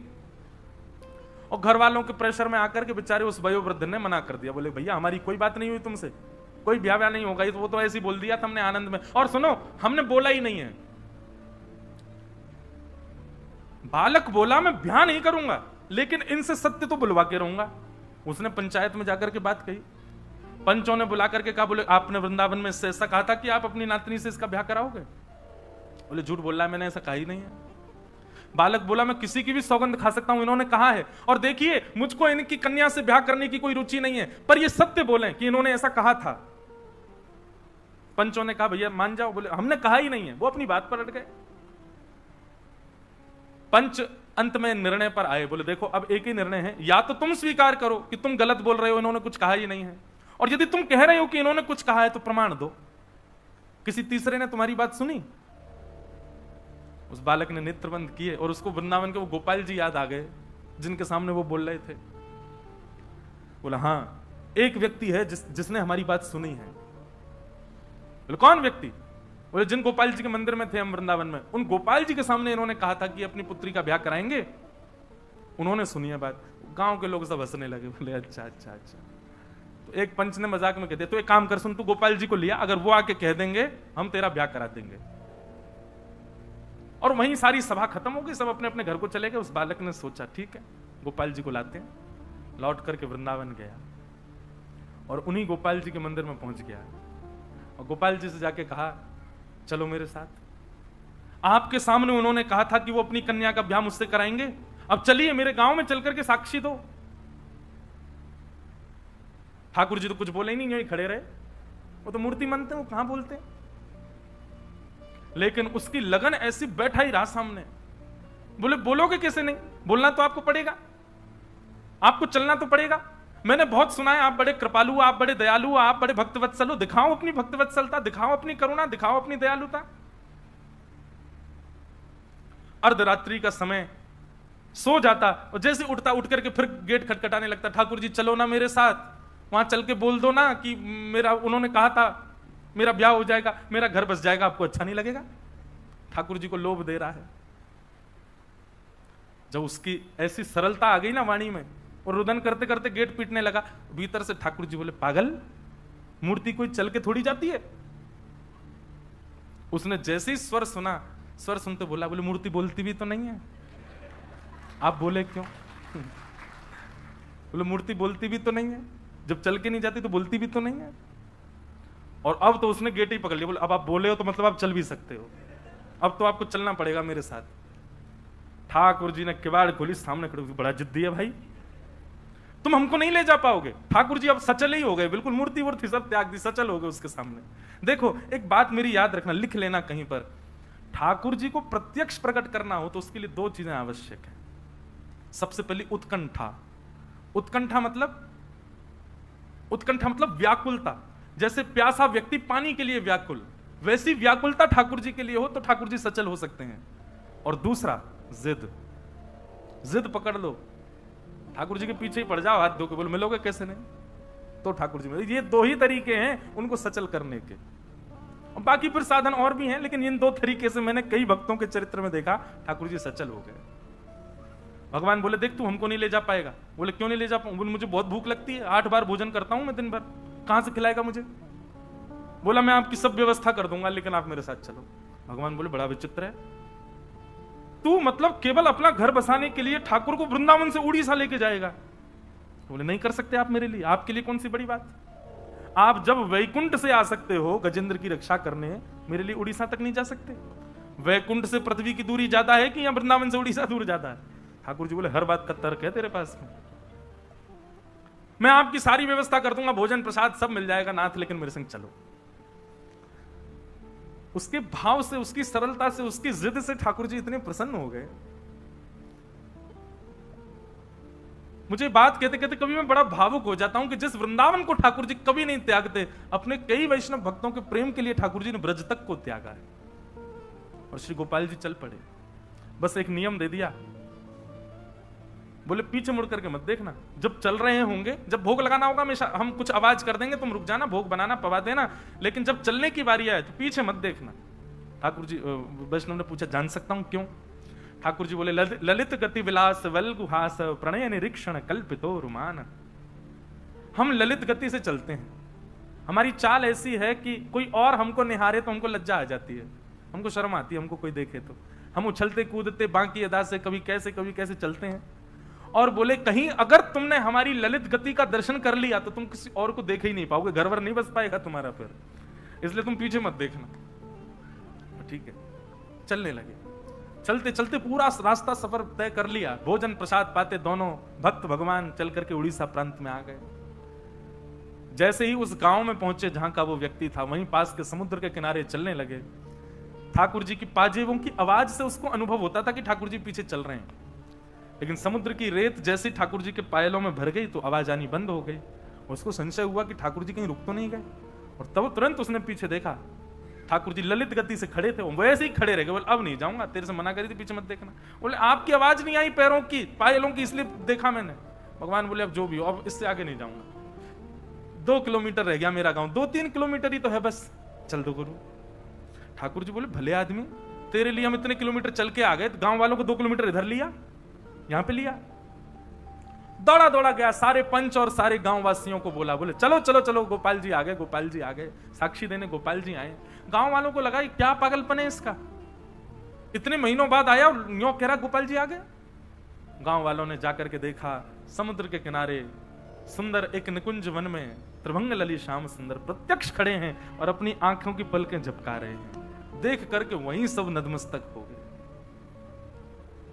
ठाकुर जी ने साक्षी दी कि हाँ, मेरे मंदिर में इन बुजुर्ग महापुरुष ने इनको वचन दिया था कि गांव जाकर के ये अपनी कन्या का विवाह इससे कराएंगे। और गांव के लोग तो रोने लगे, नेत्रों में आंसू भरा इस सबके, और ठाकुर जी मूर्तिमंत हो गए, उसके ऊपर कृपा की। और भी प्रसंग साक्षी गोपाल भगवान के आते हैं कि जब साक्षी गोपाल भगवान आ गए तो पंडा पुजारी सब सोचने लगे अब इनके लिए मंदिर बने तब तक कहां रहेंगे। ठाकुर जी बोले इनको एक काम करो, जगन्नाथ मंदिर में विराजमान कराओ। ऐसी कथा सुनी है मैंने, तो उनको श्री जगन्नाथ मंदिर में विराजमान करवा दिया। और जैसे ही वो जगन्नाथ मंदिर में विराजमान हुए, 1 सप्ताह के अंदर श्री जगन्नाथ जी पतले हो गए। ये जगन्नाथ जी, पुजारी जी बोले ठाकुर जी कमजोर से लग रहे हो। ठाकुर जी बोले क्या करें, आजकल भोजन मिलता ही नहीं हमको। बोले क्यों? बोले नया ठाकुर आया, साक्षी को सबरा भोजन खा जाता है। मां सुदर्शन जी बेचारे 5 दिन से भूखे, वो बलराम जी का भी खा जाता है, सुभद्रा जी का, सबरा अकेला पा जाता है। और हम लोगों को कहता खबरदार जो छुआ तो, तुम लोग तो भोग धर के कपाट बंद करके चले जाते हो, पूरे भोजन पर अकेले उसी का राज रहता है। तब राजा ने जल्दी जल्दी साक्षी गोपाल जी का मंदिर बनवाया और उनको वहां विराजमान करवाया। अब देखो कैसा विलास है ठाकुर जी का। जगन्नाथ जी भी वही गोपाल जी हैं, साक्षी गोपाल भी वही गोपाल जी, लेकिन विलास है ठाकुर जी का, इसलिए वो पूर्ण स्वतंत्र हैं। और भी लीला है साक्षी गोपाल भगवान की। फिर वहां के पुजारी जी थे, उनके पुजारी जी की कन्या से उन्होंने विवाह, उसके प्रति उसके चित्त में प्रेम प्रकट हो गया। वो ठाकुर जी के पास जाती, रात भर नृत्य करती, और ठाकुर जी ने फिर उसको अपने आप में विलीन किया। ऐसी भी एक लीला आती है। तो हम क्या कह रहे थे, किस विषय में ये बात कह रहे थे? वैद्यम वास्तवमत्र वस्तु शिवदम। कथा सुनने के बाद ठाकुर जी से आपको कोई ना कोई संबंध का अनुभव होने लग जाए तो समझो आपने कथा सुनी। विचार करके नहीं कि पुत्र मानूं कि सखा मानूं। आप जगन्नाथ जी को देखो, और जगन्नाथ जी को देख करके दर्शन की विधा यही होती है कि ठाकुर जी को देखते देखते ये अनुभव करो कि मुझे कौन सा संबंध दिख रहा है। विचार करके नहीं कि ये मेरे पुत्र हैं, ये मेरे सखा हैं। आप अपनी तरफ से प्रस्तावित मत करो, ठाकुर जी को बोलने दो कि मैं तुम्हारा ये हूं, और वो संबंध ठाकुर जी से मानो। ठाकुर जी को देख के क्या भाव उत्पन्न होता है, कभी पूछिए अपने चित्त से। आपको उनके प्रति गुरु भाव आता है, उनके प्रति भगवत भाव आता है, उनके प्रति सखा का भाव आता है, उनके प्रति प्रियतम का भाव, क्या भाव आता है? मीराबाई का प्रियतम भाव है, सूरदास जी महाराज का लाल भाव है, नन्हे से लाला है, गोस्वामी जी महाराज का गुरु भाव है। आप अपने मन से मत बनाओ, ठाकुर जी के स्वरूप। अब की बार जगन्नाथपुरी जाओ और श्री जगन्नाथ जी को देख करके उनके रूप श्रृंगार में मत अटके रहो। देख करके अपने आप से पूछो, ये मुझे मेरे कौन लगते हैं, ये किस रूप में मुझको दिख रहे हैं, इनके प्रति मेरा भाव क्या उत्पन्न हो रहा है। और फिर जो एक क्षण के लिए भाव आएगा, उसी भाव को ही वहीं पर प्रस्तावित करके ठाकुर जी को उसी शब्द से पुकारना। जो भाव लगे ठाकुर जी के प्रति, उसी शब्द का उच्चारण कर देना। सखा, गुरु, पुत्र, पिता, प्रियतम।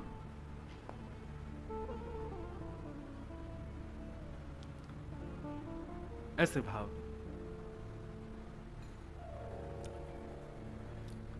ऐसे ऐसे सखाओ, ऐसे ऐसे भक्तों के चरित्र आए हैं, ठाकुर जी को जीजा जी बोलते हैं। ठाकुर जी कौन? बोले हमारे जीजा जी हैं। अच्छा, बहन कौन? बोले किशोरी जी हमारी बहन है, सीता जी हमारी बहन है, जी हमारे जीजा जी हैं। कैसे कैसे संबंध लोगों के, आप देखो तो सही। अच्छा, पुत्र, पिता, प्रियतम, सखा, गुरु, ये संबंध तो हमने बहुतों के देखे, पर कई ऐसे विलक्षण संबंध हैं, इन संबंधों की भी चरित्र हैं। जैसे ठाकुर जी के प्रति जीजा जी का भाव कितना प्रिय, हम साले हैं, वो हमारे जीजा जी हैं। दूसरा, गुरु शिष्य का भाव, ठाकुर जी शिष्य हैं, हम उनके गुरु हैं। ऐसे भी कई भक्त हुए। एक तो अद्भुत है, बोले क्या? ठाकुर जी हमारे मामा हैं, हम इनके भांजे हैं। क्यों? हमारी माता जी के भैया हैं, हमारी माता जी भाई मानती हैं। अब कोई यहां बैठी हो, वो ठाकुर जी को अपना भाई मानती है, तो निश्चित है उनके पुत्र हो तो उनसे बोल दो बचपन में, यही तुम्हारे मामा हैं। और जब जब जगन्नाथ जी के पास जाए तो यही कहते, कहां जा रहे हो? मामा के घर जा रहे हैं, अपने मामा जी से मिलने जा रहे हैं। बताओ, उन बच्चों के जब बच्चे होंगे, उनके जगन्नाथ जी कौन लगे? नाना जी। कहां जा रहे? बोले नाना घर जा रहे हैं अपने। कितना प्रिय लगेगा इस सुनने में। और वास्तव में आप विश्वास मानिए, मैं व्यासपीठ पर बैठ करके कहूं, मेरी बात निरर्थक ना हो, आप भूल जाओगे संबंध, लेकिन ठाकुर जी निभाएंगे। जब ठाकुर जी को पता चलेगा मेरा देवता आ रहा है, हम नाना जी बने बैठे हैं, उसके लिए अपने आप ही व्यवस्था ठाकुर जी कर देंगे, भोजन प्रसाद आदि सब चीज की। और कई ऐसे भक्त चरित्रों में आता है, स्वामी श्री हरदास जी महाराज का एक चरित्र ग्रंथावली पढ़ी थी, उसमें ऐसा वर्णन था कि ठाकुर जी से जो संबंध बनाता है, वो जब ठाकुर जी से मिलने के लिए जाता है, तो अब तो ऐसा नहीं, पर प्राचीन काल में ऐसा था कि श्री जगन्नाथ महाप्रभु अपनी ब्रह्म वेदी पर ऐसे झूमते हुए मिलते थे सुबह मंगला में। तो पुजारी जी जाके, आज जय जय इतने प्रसन्न क्यों हो? बोले अरे अभी अभी वृंदावन से 5 भक्तों की टोली निकली है जगन्नाथपुरी के लिए, मुझे बड़ी अब उत्सुकता हो रही, कब आएंगे? सुनो, उनके लिए रहने की व्यवस्था कर दो, उनके लिए भोजन प्रसादी की व्यवस्था कर दो, उनके लिए। अब ऐसा क्यों नहीं होता? हमारे प्रेम में ही दूषितता आ गई है, हमारा प्रेम इतना स्वच्छ नहीं बचा। लेकिन आज भी ऐसा लगता है कि आज भी यदि कोई उतना प्रेम उन्माद के साथ जब महाप्रभु जी के पास जाता होगा, आज भी ठाकुर जी झूमते तो होंगे। कभी कभी बंधुओं, धाम ऐसे भी जाओ, कोई व्यवस्था करके मत जाओ, ना होटल की ना भोजन की, ठाकुर जी के भरोसे जाओ। बोले ये खिलाएंगे, ये रुकाएंगे, जहां रुकाना हो चले जाओ बस। इतने सारे एक्सपेरिमेंट लोग करते हैं, ऋषिकेश में जाते हैं, वो करेंगे रिवर राफ्टिंग, जबरदस्ती पैसा देके मौत के मुंह में जाते हो, ऊपर से पहाड़ पे से कूदने वाला, समुद्र में प्रवेश करने, इतने सब पैसा देकर के आप लोग ये सब काम करते हो। एक बार ये भी करके देखो, क्या प्री बुकिंग कुछ नहीं, बस पहुंच जाओ, वृंदावन हो या जगन्नाथपुरी, ना रहने की व्यवस्था करके जाओ ना भोजन की, ठाकुर जी के भरोसे जाओ। बोले नाथ अब हमको बताओ कि आप हमसे प्रेम करते हो कि नहीं। अगर प्रेम आपके चित्त में होगा तो अपने आप कुछ ठाकुर जी ही व्यवस्था करके पवा देंगे, और देखिएगा निश्चित पवाएंगे ठाकुर जी, निश्चित सुलाएंगे, कहीं ना कहीं व्यवस्था हो जाएगी। और जैसे ही आपके सामने कोई प्रसाद लेकर के आएगा, लो भैया प्रसाद पाओ, किसी कोने में बैठ के इतना रोगे ना, फिर आपके मन में आएगा कि अब स्वीकार कर लिया। हमको भक्ति केवल करनी नहीं है बंधु, हमको प्रमाण भी तो चाहिए कि नाथ हमसे प्रसन्न है कि नहीं, वो स्वीकार कर रहे हैं कि नहीं।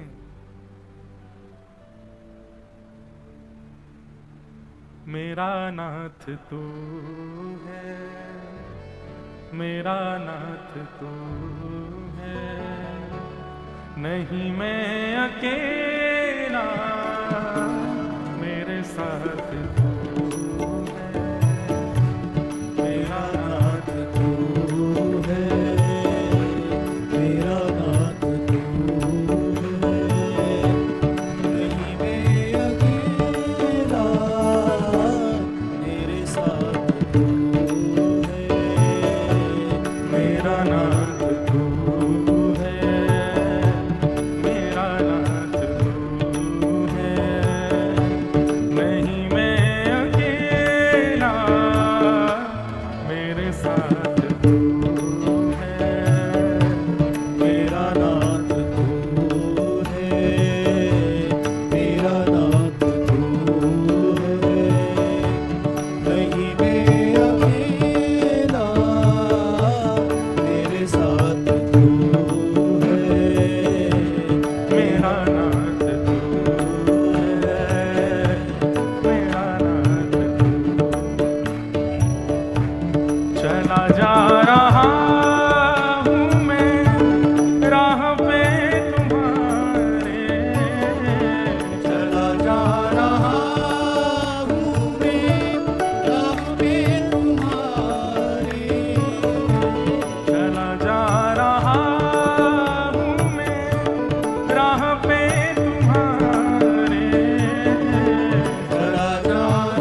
श्री जगन्नाथ महाप्रभु की, करताल बजा के गाओ।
ठाकुर जी हमारे संग खेलते हैं। कैसे खेलते हैं? हमें रुवाए करके, हमें हंसाए करके, ये ठाकुर जी खेलते हैं हमारे साथ। हमें पीड़ा देते हैं, हमारे जीवन में संकट देते हैं, ठाकुर जी का खेल है हमारे साथ। देखो, एक बार हमारे गोवर्धन के श्री पंडित गया प्रसाद जी महाराज, उनका चित्र रहता है मेरी कथा में। ये महाप्रभु श्री पंडित श्री गया प्रसाद जी महाराज, आप श्री ठाकुर जी के बड़े प्रेमी। तो आप श्री से किसी ने कही कि बोले बाबा हमारे जीवन में बड़ो संकट दे रखो है। ठाकुर जी ने कहा करें? बाबा उत्तर देते हुए कहते हैं, बोले भैया लाला को खेलवे को स्वभाव है, ये हमारे संग खेल करे लाला तब हमें कष्ट देवे, हमें पीड़ा देवे, हम जो चाहे वैसे विपरीत लीला करे। एक इतनी सुंदर बात पंडित जी महाराज कहते, बोलते ठाकुर जी खेल करें वहां से घबराओ मत। ठाकुर जी से केवल एक बात कहो, ठाकुर जी तुम्हें जैसे खेलना खेलो, लेकिन शर्त ये खिलौना कभी बदलना नहीं चाहिए। खिलौना हम ही रहने चाहिए, हमको कभी बदली हो मत। कहीं ऐसा नहीं हो कि भाई एक्स्ट्रा ऑर्डिनरी खिलौना आ गए तो हम छोड़ दिए। नहीं नहीं ठाकुर जी, आप चाहे हमें तोड़ो मरोड़ो फेंक दो काट दो बीच में, तो खिलौना हम ही रहने चाहिए, हमको मत छोड़ो। तेरा खेल हूं मैं, तू मेरा खिलाड़ी, तेरा खेल हूं। अच्छा एक बात, आपको कैसे पता चले कि ठाकुर जी ने खिलौना बदल लिया? आप जो चाहते हो, जो सोचते हो, जो आजकल बोलते हैं मैनिफेस्ट करो, जो आपने सोचा आपको मिल गया, समझो आप खिलौना बदल चुका है, कोई और आ गया ठाकुर जी के पास। आपने जो योजना बनाई वो योजना पूर्ण हो जाए, जो खाने का मन करे वो व्यवस्थित हो जाए, जो जो आप सोचने लगो वो तुरंत आपके सामने प्रस्तुत होने लगे। संसारी भाव, ठाकुर जी से संबंधी नहीं, संसार का भाव। जो आप सोचो, जो आप विचार करो, जो आप चाहो वो आपको तुरंत मिल जाए, ज्यादा प्रयास ना करना पड़े। समझ जाइए ठाकुर जी ने खिलौना बदल लिया है, अब कोई और है। लेकिन आप चाह रहे हो आज तो पाव भाजी मिलनी चाहिए, हे ठाकुर जी कहीं से खिलवा दो। लेकिन माँ ने कान पकड़ लिए, बोले तुझे आज करेला ही खवाऊंगी मैं, करेला ही खा। समझ, हाँ अभी खिलौना हम ही हैं। सोच रहे थे कि वहां घूमने जाएंगे, फ्लाइट ही कैंसिल हो गई, रद्द हो गई, महाराज बर्फ गिर गई ज्यादा, रास्ते बंद हो गए, ब्लॉक हो गए, नहीं जा सकते। खिलौना हम ही हैं। जो सोचते हैं, जो विचार करते हैं, संसार का भाव वो पूर्ण ना हो एक बार में, कोई ना कोई रुकावट आवे, अड़चन आवे एक बार के लिए, तो समझ जाना खिलौना आप ही हो।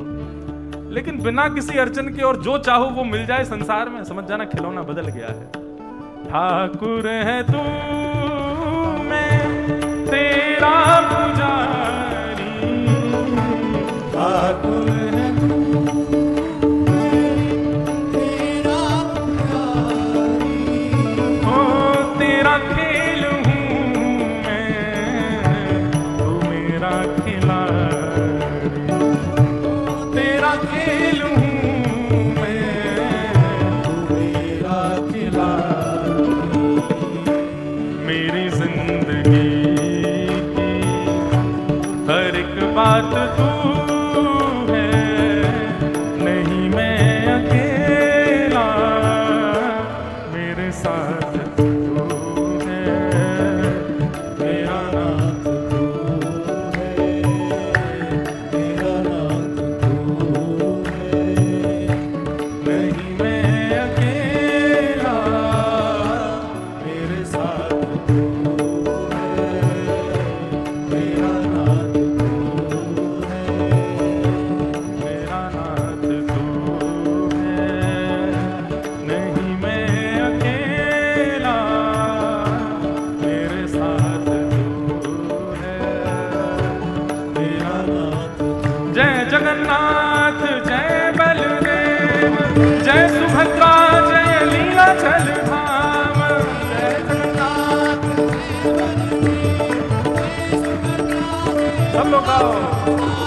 जय जगन्नाथ जय बलदेव, जय सुभद्रा जय लीलाचल धाम।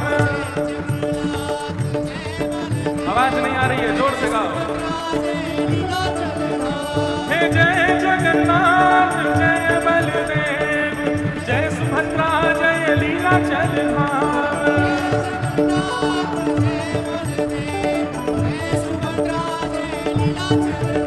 हे जय जगन्नाथ जय बलदेव, जय सुभद्रा जय लीलाचल धाम।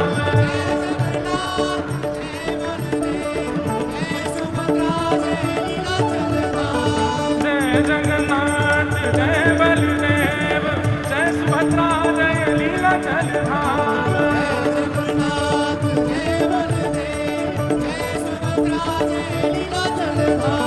प्यारे जगन्नाथ प्यारे बलदेव, प्यारी सुभद्रा प्यारो लीलाचल धाम।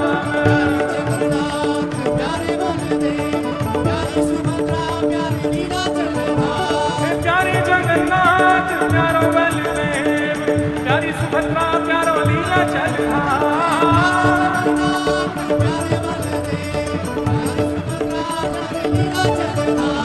प्यारो जगन्नाथ प्यारो बलदेव, प्यारी सुभद्रा प्यारो लीलाचल धाम।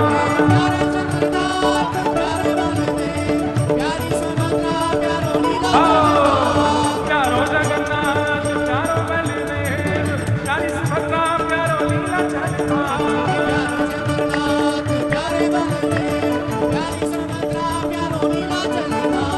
प्यारो जगन्नाथ प्यारो बलदेव, प्यारी सुभद्रा प्यारो लीलाचल धाम। जय जगन्नाथ महाप्रभु की जय जय।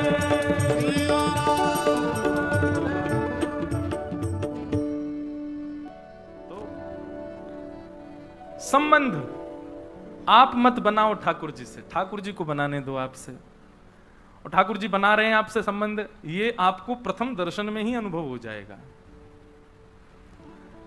और प्रथम में ना हो तो अभी समझना अभी शायद हम परिपक्व नहीं है, और परिपक्वता लाओ, और भजन बढ़ाओ, और कथा बढ़ाओ, और सेवा बढ़ाओ, फिर दर्शन करने जाओ। और आपके यहाँ से तो महाप्रभु जी थोड़ी दूरी पर भी बैठे हैं, तो ऐसा तो है नहीं कि रोज रोज जा रहे हो, महीना 2 महीना 3 महीना में जाओ, वृंदावन जाओ, अनुभव करो कि कौन सा संबंध बनना है ठाकुर जी का। और फिर जो संबंध ठाकुर जी आपको अर्पण करें वही संबंध निभाओ।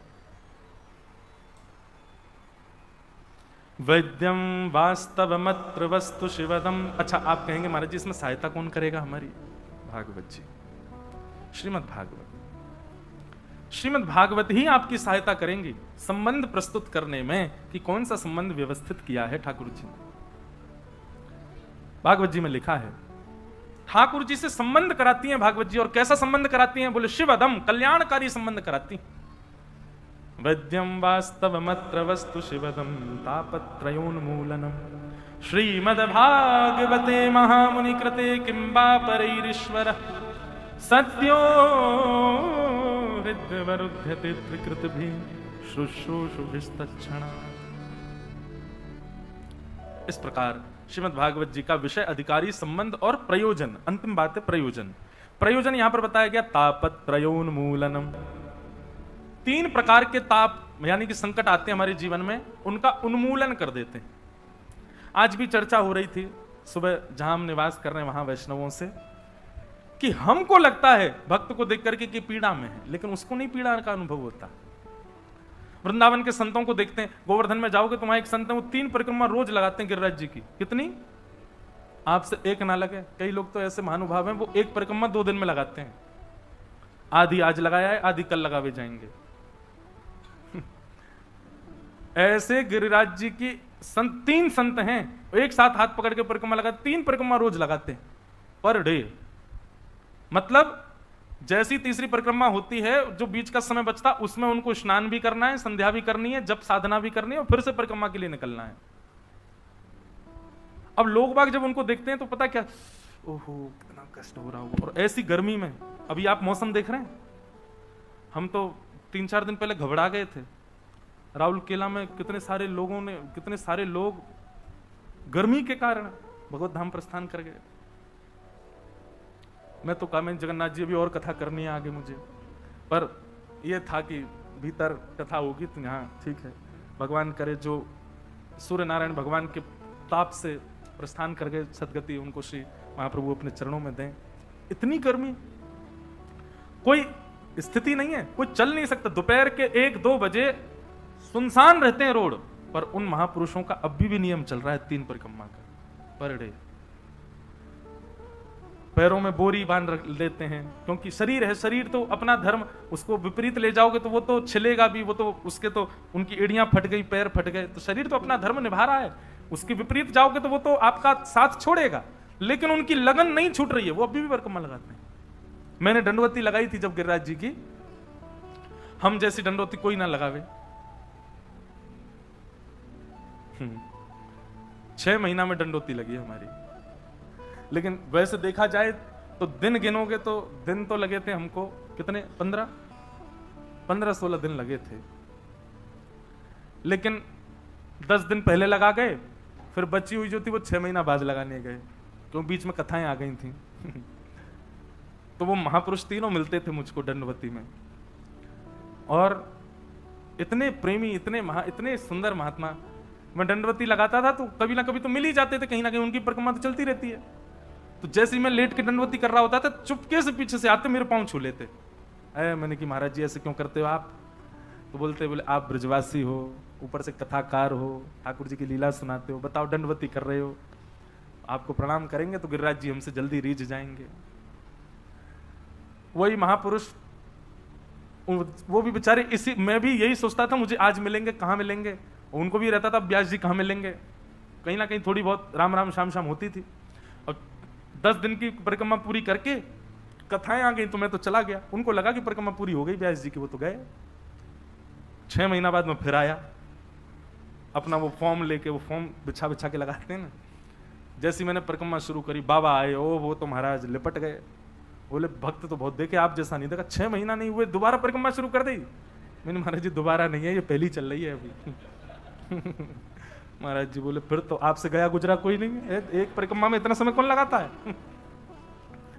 मैंने महाराज जी हम ब्रजवासी ने जरूरत थोड़ी है परिक्रमा लगावे की, दंडवती इतना कष्ट पाने, हम ज्यादा कष्ट में। मैंने कि दुनिया के लोगों को ज्यादा से ज्यादा बहुत मेहनत करेगा तो 12-13 दिन लगते हैं, लगातार रहे तो 12 दिन में हो जाए। और कोई बहुत तंदुरुस्त हो, बढ़िया हष्टपुष्ट हो तो 3-4 दिन में लगा देता है दंडवती पूरी।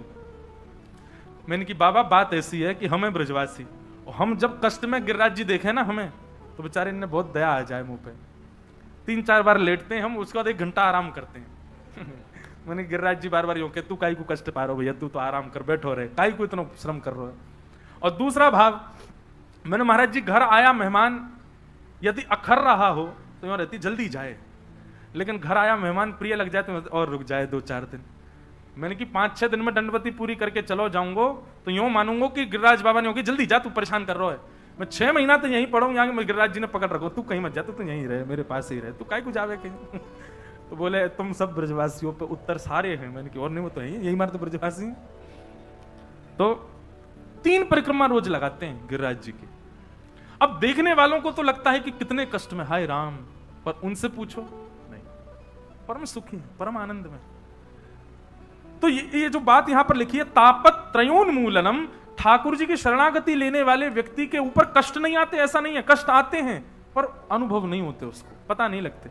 मैं कथाओं में कहा करता हूं कि भक्ति क्या है, एनेस्थीसिया का इंजेक्शन है। सुन्न पड़ गए हो, फिर चाहे आपको कोई बुरा बोल जाए आपको बुरा नहीं लगता, आपके साथ कोई गलत कर जाए आपको गलत नहीं लगता, आपके साथ कितना भी कुछ अपराध, कितना भी जीवन में संकट आ जाए, आप प्रसन्न ही रहोगे, क्योंकि सुन्न पड़ चुके हो। भक्ति का रंग जब चढ़े तब संसार के विषय भोग, संसार की विचलनता आपको विचलित नहीं करती। अच्छा, इसका मतलब ऐसा नहीं है कि आप पूर्ण रूपेण उस चीज से, स्थिति से बाहर आ गए हो, थोड़े थोड़े आओगे लेकिन आ जाओगे। जैसे कोई बहुत बड़ा काम महीनों से रुका हुआ अचानक से वो निरस्त ही हो गया, हुआ ही नहीं, खत्म ही हो गया पूर्ण रूपेण। अब संसारी व्यक्ति होगा ना, वो तो टूट जाएगा, डिप्रेशन में चला जाएगा और हो सकता है आत्महत्या भी कर ले। लेकिन वैष्णव क्या करेगा? वैष्णव थोड़ी देर के लिए चिंता में जा सकता है, परंतु फिर से नवीन भाव में आएगा, प्रसन्न हो जाएगा, कोई बात नहीं, ठाकुर जी की यही इच्छा है, प्रणाम करके आगे बढ़ेगा। वो विचलित उस चीज पर ज्यादा विचलन नहीं कर सकता। और माफ कीजिए, कोई भी चिंता जीवन में आवे, यदि वो घंटा डेढ़ घंटे से अधिक आपके सिर पर हावी हो रही है तो आप वैष्णव नहीं हो। घंटा डेढ़ घंटा भी ज्यादा बोल रहा हूं मैं, पर इतनी देर में, थोड़ी देर, कलयुग का समय है ना, मिलावट वाला भोजन करते हैं तो इतना तो हमारा मन शुद्ध नहीं है, तो घंटा डेढ़ घंटा का अवधि लेके चलो। घंटा डेढ़ घंटा में अगर आप चिंता मुक्त नहीं हो रहे हो तो इसका मतलब आप भजन भक्ति भाव किसी में भी पुष्ट नहीं हो। आपको घंटा डेढ़ घंटा 2 घंटे के अंदर उस चीज से निकलना है, तुरंत ठीक होना है, फिर से प्रसन्न होना है, फिर से उठ करके चल देना है, तो समझो कि आप वैष्णव। चिंता में पड़े हैं, बिस्तर में पड़े, 3 दिन हो गए नहा ही नहीं रहे, क्या संसार है, अरे सब ऐसे ही है, यूं है, कोई अपना नहीं है, सब ये है, अरे अब तो कोई जीवन की आशा नहीं, मर जाए बस। ये महासंसारी व्यक्ति का लक्षण है।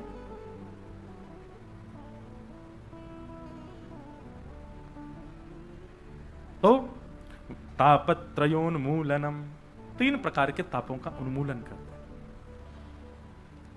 श्री महाप्रभु जगन्नाथ जी भी 15 दिन के लिए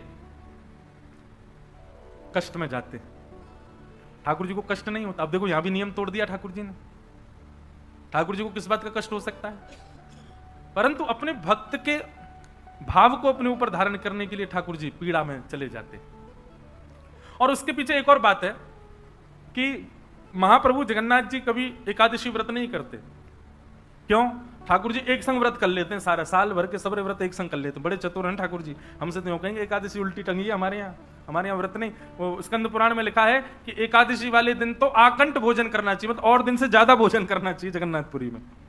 लेकिन एक बात बहुत सुंदर, बहुत ध्यान से सुनिएगा, एकादशी के दिन यदि आप जगन्नाथपुरी में हो तो वहां सबसे पूछते मत डोलो, महाप्रसाद पालें, यहां तो लगती नहीं ना एकादशी। यहां तो इसका मतलब क्या है? आपके अंदर ये दोष बुद्धि है कि वो चावल है। वो चावल नहीं है, वो महाप्रसाद है, गोविंद है। महाप्रभु श्री चैतन्य महाप्रभु कहते हैं वो साक्षात गोविंद हैं। आप उनके प्रति ये भाव रखो ही मत कि अन्न है। और एक बात कहूं मैं आपसे, आप अन्यथा मत कोई अगर मेरा आक्षेप करे तो क्षमा हाथ जोड़ करके, पर एकादशी का दिन हो और कहीं मंदिर का कोई प्रसाद आ जाए, उसके प्रति अन्न भाव मत रखो। चाहे तिनका लो लेकिन लीजिए, और प्रसाद मान करके लीजिए। आप उसको साक्षात गोविंद मान करके लीजिए। एकादशी के दिन जब ये कहते रहते हैं यहां तो एकादशी है ना, यहां तो चल जाता है ना, यहां तो पा लेते हैं ना प्रसाद, यहां तो हो जाता है ना, इसका मतलब क्या है? आपके मन में ये भाव है कि अन्न है। अन्न की भावना रखनी नहीं है वहां पर। वो साक्षात प्रसाद है, वो ठाकुर जी ही हैं। एकमात्र जगन्नाथपुरी ऐसा है जहां पर ठाकुर जी सबके भीतर प्रवेश करते हैं महाप्रसाद के रूप में। इसलिए एकादशी का दिन है और आप यदि जगन्नाथपुरी में हो तो 2 भावना रखो महाप्रसाद के प्रति। या तो ये गोविंद है और गोविंद को स्वीकार करने में कैसा भाव, और दूसरा भाव ये रखो कि ये फलाहार ही है, हम फलाहार ही पा रहे हैं। ठाकुर जी के मुख का अधरामृत है, ये फलाहार से भी श्रेष्ठ है। इसलिए स्कंद पुराण में लिखा है कि बाकी के दिन जितना पाते हो उससे दुगना पाओ एकादशी के दिन। कहां? पुरी में। अच्छा, एक दूसरा नियम और बनाइए। आप जगन्नाथपुरी जाते हैं, अन्य अन्य धामों की तो अब सब जगह व्यवस्था जैसी हो, पर जगन्नाथपुरी में तो यह संभव हो सकता है और कुछ पाना ही नहीं है। बाल भोग भी महाप्रसाद, राजभोग भी महाप्रसाद और रात्रि भोग भी महाप्रसाद। ठाकुर जी का धर्मामृत ही पाना है, बाहर का कुछ सेवन नहीं करना है, वही पाओ। ये नियम हमने तो अभी तक रखा है जगन्नाथपुरी में। वहां जाते हैं, कुछ नहीं कहीं रुके हैं, होटल में रुके हैं, आश्रम में रुके हैं, कहीं रुके हैं, प्रसाद मंदिर का ही पाएंगे और सबको सुलभ है, सबको मिलता है। ऐसा भी नहीं कि किसी को बहुत परिश्रम करना पड़ता हो, सबको मिलता है वही पा। महाप्रसाद के बड़े नियम हैं, ऊपर बैठ के नहीं पाना चाहिए, थाली में नहीं पाना चाहिए, आसन पर बैठ के नहीं पाना चाहिए, और एक ही पत्तल में 5 लोग पालें, कोई झूठा नहीं माना जाएगा, सब एक से माने जाएंगे। बल्कि महाप्रसाद का तो नियम ऐसा होता है कि जब महाप्रसाद आ जाए सबको मिलाओ, सबसे पहला ग्रास पास में जो बैठा उसको पवा दो अपने हाथ से, और उसके प्रति ये भाव नहीं अरे इसके मुंह में हाथ चला गया झूठा हो गया, नहीं, वहां उच्छिष्ट होता ही नहीं है। स्कंद पुराण में तो ये तक लिखा है कि आप महाप्रसाद पा रहे हैं, उस समय कोई कुकर सुकर आकर के यदि आपकी थाली में से थोड़ा सा चाट जाए तो उसको भी आप निरर्थक नहीं मान सकते, वो तब भी शुद्ध है। इतनी महिमा महाप्रसाद की। तापत्रयोन्मूलनम श्रीमद्भागवते महामुनि कृते किंबा परैरीश्वरः सद्यो हृदयवरुध्यते कृतिभिः शुश्रूषुभिस्तच्छणात्। भागवत जी का 3रा श्लोक। निगम कल्पतरोर्गलितं फलम् सुखमुखादमृतद्रव संयुतं पिबत भागवतं रसमालयम् मुहुर्हो रसिका भुवि भावुका। 3 श्लोक में क्या बता रहे हैं? श्रीमद् भागवत क्या है? तो कह रहे हैं वेद रूपी कल्प वृक्ष का पका हुआ फल है। आप श्रीमद् भागवत जी को जब भली भांति सुनते हैं तो एक प्रकार से आपने चारों वेदों का रस ले लिया, समस्त पुराणों का रस ले लिया। लोग बाग जो बहुत लड़ाई करते हैं कि हमारे हिंदू वैदिक सनातन धर्म में इतने ग्रंथ क्यों हैं, इतने भाव क्यों हैं, इतने मार्ग क्यों हैं,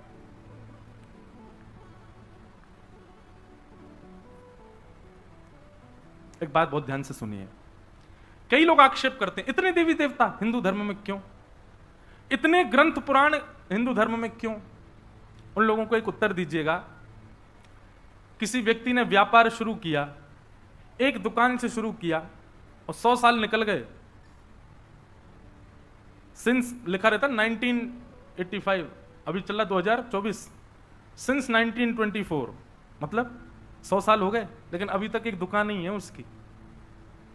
और किसी व्यक्ति ने व्यापार दुकान से शुरू किया, इस नगर में फैक्ट्री, उस नगर में फैक्ट्री, वहां चले जाओ वहां व्यापार, वहां चले जाओ दुकानें खुली। महाराज दुनिया भर के पूरे विश्व भर में उसने अपने अपने प्लेटफॉर्म खोल दिए, अपने फ्रेंचाइजी डाल दी। श्रेष्ठ किसको मानोगे, जो 100 वर्षों से एक ही दुकान में है या 100 वर्षों में पूरी दुनिया में व्यापक हो गया? तो ऐसा ही मानिए कि हमारे वेदव्यास जी महाराज ने, जिन्होंने इन सब ग्रंथों की रचना की, उन्होंने ग्रंथ की रचना इतनी विस्तार तत्व में कर दी, इतना विस्तार हो गया, इतना उनका बिजनेस फैल गया कि हमारे हिंदू वैदिक सनातन धर्म इतना विशाल हो गया, इतना महान हो गया, इतना विस्तृत हो गया, तो एक जगह स्थिर नहीं है, सब जगह है, सब जगह व्याप्त है। इतने देवी देवता, उसके पीछे भी कारण।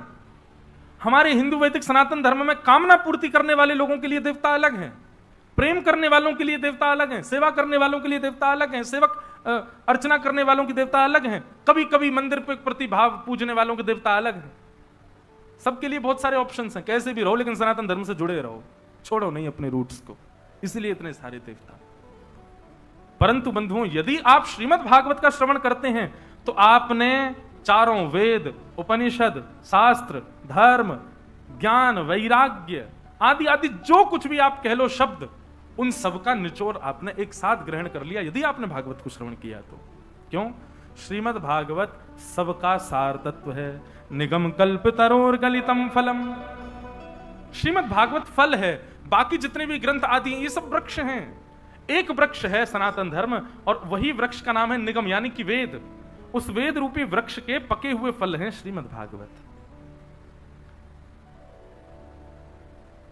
रस वृक्ष ने डाला है, फल को वृक्ष ने जन्म दिया है, परंतु क्षुधा निवृत्ति और रस की प्राप्ति फल से ही होती है, वृक्ष से नहीं होती। तो इसलिए श्रीमद् भागवत क्या है? फल है। निगम कल्पतरोर गलितम फलम, श्रीमद् भागवत फल है। इसीलिए मैं कथा में कहा करता हूं कि आप अन्य कोई भी कथा सुनो, अन्य किसी भी मार्ग पर जाओ, आप फल की कामना करो, पर भागवत जी से कभी फल की कामना मत करना कि हमको ये मिल जाए, हमको वो मिल जाए, और कुछ, क्योंकि कुछ मिलेगा ही नहीं। क्यों? ये स्वयं फल है। फल से फल नहीं मांगा जाता, फल से रस मांगा जाता है। फल से क्या मांगा जाता है? रस। यहां तो रस की कामना से आओ, फल की कामना से नहीं। मैं बताया करता हूं, एक जगह मेरी कथा थी, तो एक माता जी प्रणाम करने आई मंच पे, 7वां दिन था, कथा विश्राम। मुझसे आके प्रणाम, महाराज जी बहुत अच्छी कथा सुनाई आपने। मैंने कहा अच्छा। साथ में उनकी बहू थी, प्रणाम करो महाराज जी, प्रणाम। महाराज जी इसको फल दे दो, हमारे नाती नहीं है। मैंने कहा मैया फल कहां से लाऊं मैं? बोले नहीं, मैं पहले दिन ही आपकी चौकी के नीचे धर गई थी। मैंने कहा अच्छा। मैंने हाथ डाल के देखा, फल निकाले आए। बोले आप दे दो, हमारे घर लाला आ जाए, हमारे घर एक संतान आ जाए। फल जब दे रहा था ना, तब मेरे मन में एक बात आई कि इतनी योजना बनाई इन्होंने, मेरे बिना बताए, मुझसे बिना पूछे मेरी चौकी के नीचे फल धर गए। 7 दिन में इन्होंने ये सोच लिया कि वो फल अभिमंत्रित हो गया होगा, अब हमारी बहू खाएगी तो हमारे घर में संतान आएगी। मैंने कहा इतनी योजना इन्होंने इस भाव से बनाई होती कि इस फल को हमारा पूरा परिवार खाए तो हमारे घर में साक्षात ठाकुर जी प्रकट हो जाएं, हमारे घर में भक्ति प्रकट हो जाए, हमारे घर में वृंदावन प्रकट हो जाए। ऐसी परिकल्पना नहीं की इन्होंने। इतनी सब योजना बना करके भी मांगा संसारी। व्यक्ति कितनी योजनाएं बना लेता है संसार की प्राप्ति के लिए। इसकी 1% योजना भी यदि भगवत प्राप्ति की कर लेना, उसको ठाकुर जी मिल जाएंगे। लेकिन ये नियम बन चुका है हम लोगों का, हम संसार के लिए योजना बनाते हैं, ठाकुर जी के लिए नहीं। अरे हम तो भूल ही गए, आज बहुत सारे प्रश्न आए थे। अभी प्रश्न जो इनमें उचित हो उनके उत्तर दे दें। महाराज जी प्रणाम। कर्म बड़ा या भक्ति बड़ी, आप इन दोनों को अलग क्यों मानते हो? कर्म भक्ति युक्त होकर के करना चाहिए। इन दोनों में बड़ा छोटा मत कीजिए कि वो बड़ा है ये छोटा है।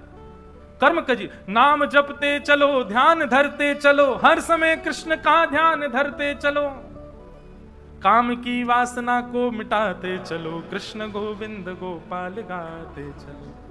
आप स्कूल में पढ़ते हो, कॉलेज में पढ़ते हो, यूनिवर्सिटी जाते हो, जॉब करते हो, बिजनेस करते हो, भक्ति युक्त होकर के करो ना सारे काम।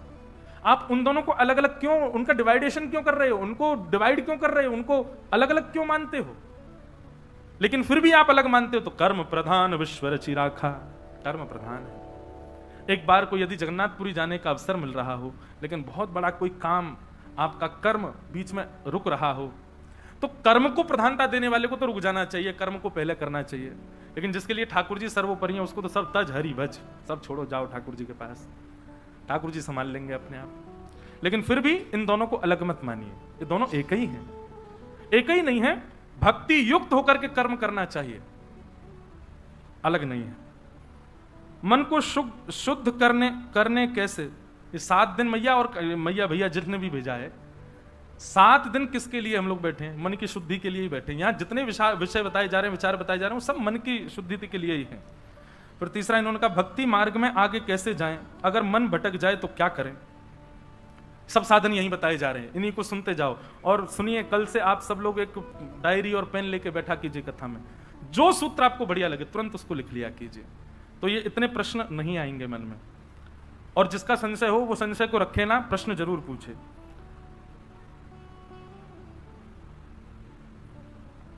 भक्ति से संतुष्ट न होना समझ में आता है, पर व्यापार से संतुष्ट होने वाली बात विस्तार से बताइए।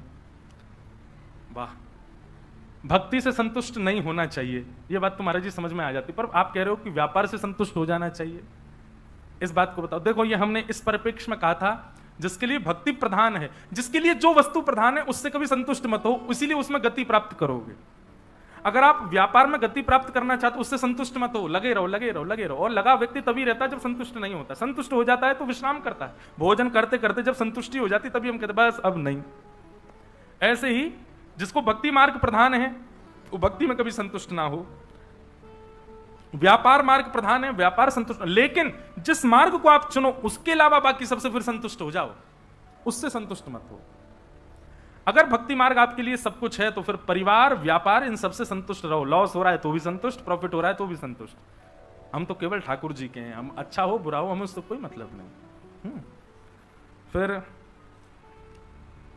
दया और कृपा, इसमें डिफरेंस क्या है? दया मानव करता है, गुरु करते हैं, कृपा ठाकुर जी करते हैं। कृपा मानव का अधिकार नहीं है। दया किसी के भाव को देख करके की जाती है, पर कृपा ठाकुर जी करते हैं, वो कई बार भाव भी नहीं देखते, कर देते हैं बस। कृपा का अधिकार मानव का नहीं है, तो ठाकुर जी का है। दया और कृपा में यही अंतर। दया किसे मिलती है और कृपा किसे मिलती है, दोनों में श्रेष्ठ क्या है? बात श्रेष्ठ स्पष्ट यही हो जाती है कि दया मानव करता है, कृपा भगवान करते हैं। दया मानव किसी की स्थिति देख करके करता है, पर ठाकुर जी कई बार स्थिति भी नहीं देखते, फिर भी दया कर देते हैं, कृपा कर देते हैं। फिर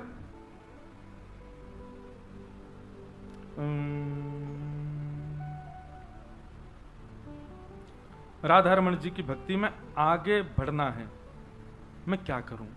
सत्संग सर्वश्रेष्ठ उपाय है। जितना हो सके ठाकुर जी की लीलाओं को श्रवण करो, कथाओं को श्रवण करो, वैष्णव जनों को सुनो। जितना आप सुनेंगे उतना चिंतन बढ़ेगा, उतना भाव बढ़ेगा। फिर धीरे धीरे क्या होगा, आप मानसी सेवा में प्रवेश करने लग जाओगे, आपकी मस्तिष्क ही एक अलग सेवा करने लग जाएगा, उससे अपने आप आपका प्रेम उन्माद बढ़ेगा। फिर आप राहुल केला रहो चाहे कहीं रहो, आपके लिए सब वृंदावन हो जाएगा, सब राधा रमण जी का ही आंगन हो जाएगा, सब जगह जित देखूं उदित श्याममयी है, ऐसी स्थिति हो जाएगी। हम परिवार में रहकर कैसे हरि भजन हरि प्रिय हो सकते हैं? हमारे मन संसारिक लोगों में नहीं लग रहा है, कृपा करके कोई उपाय मतलब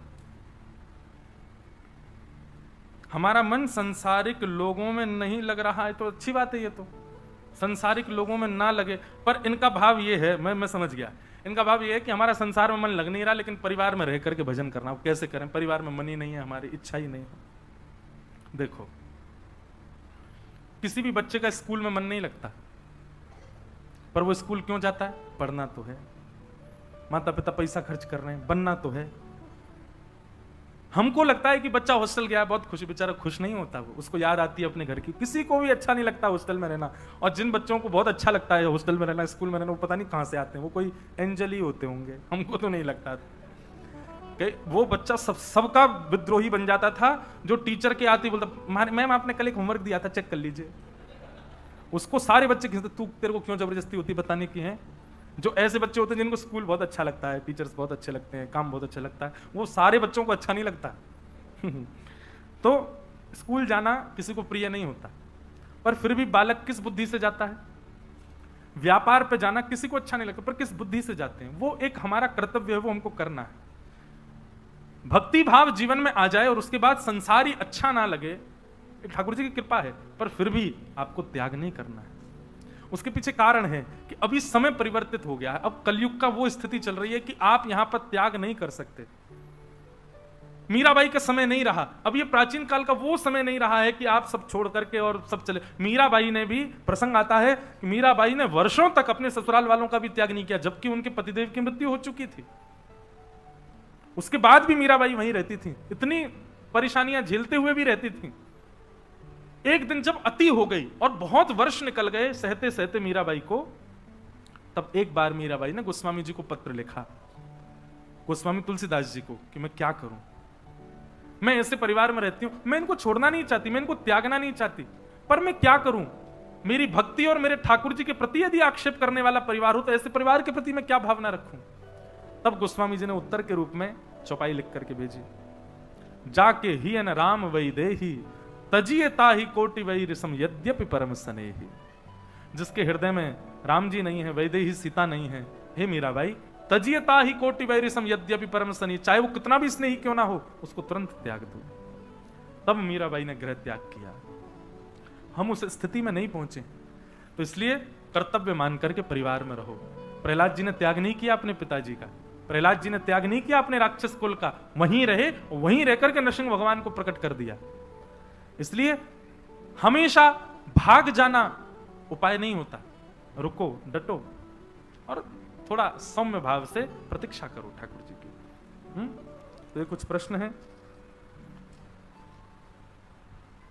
महाराज जी आपके चरणों में दंडवत प्रणाम। मैं 12 साल की हूं और मैं भक्ति में जीवन जीना चाहती हूं।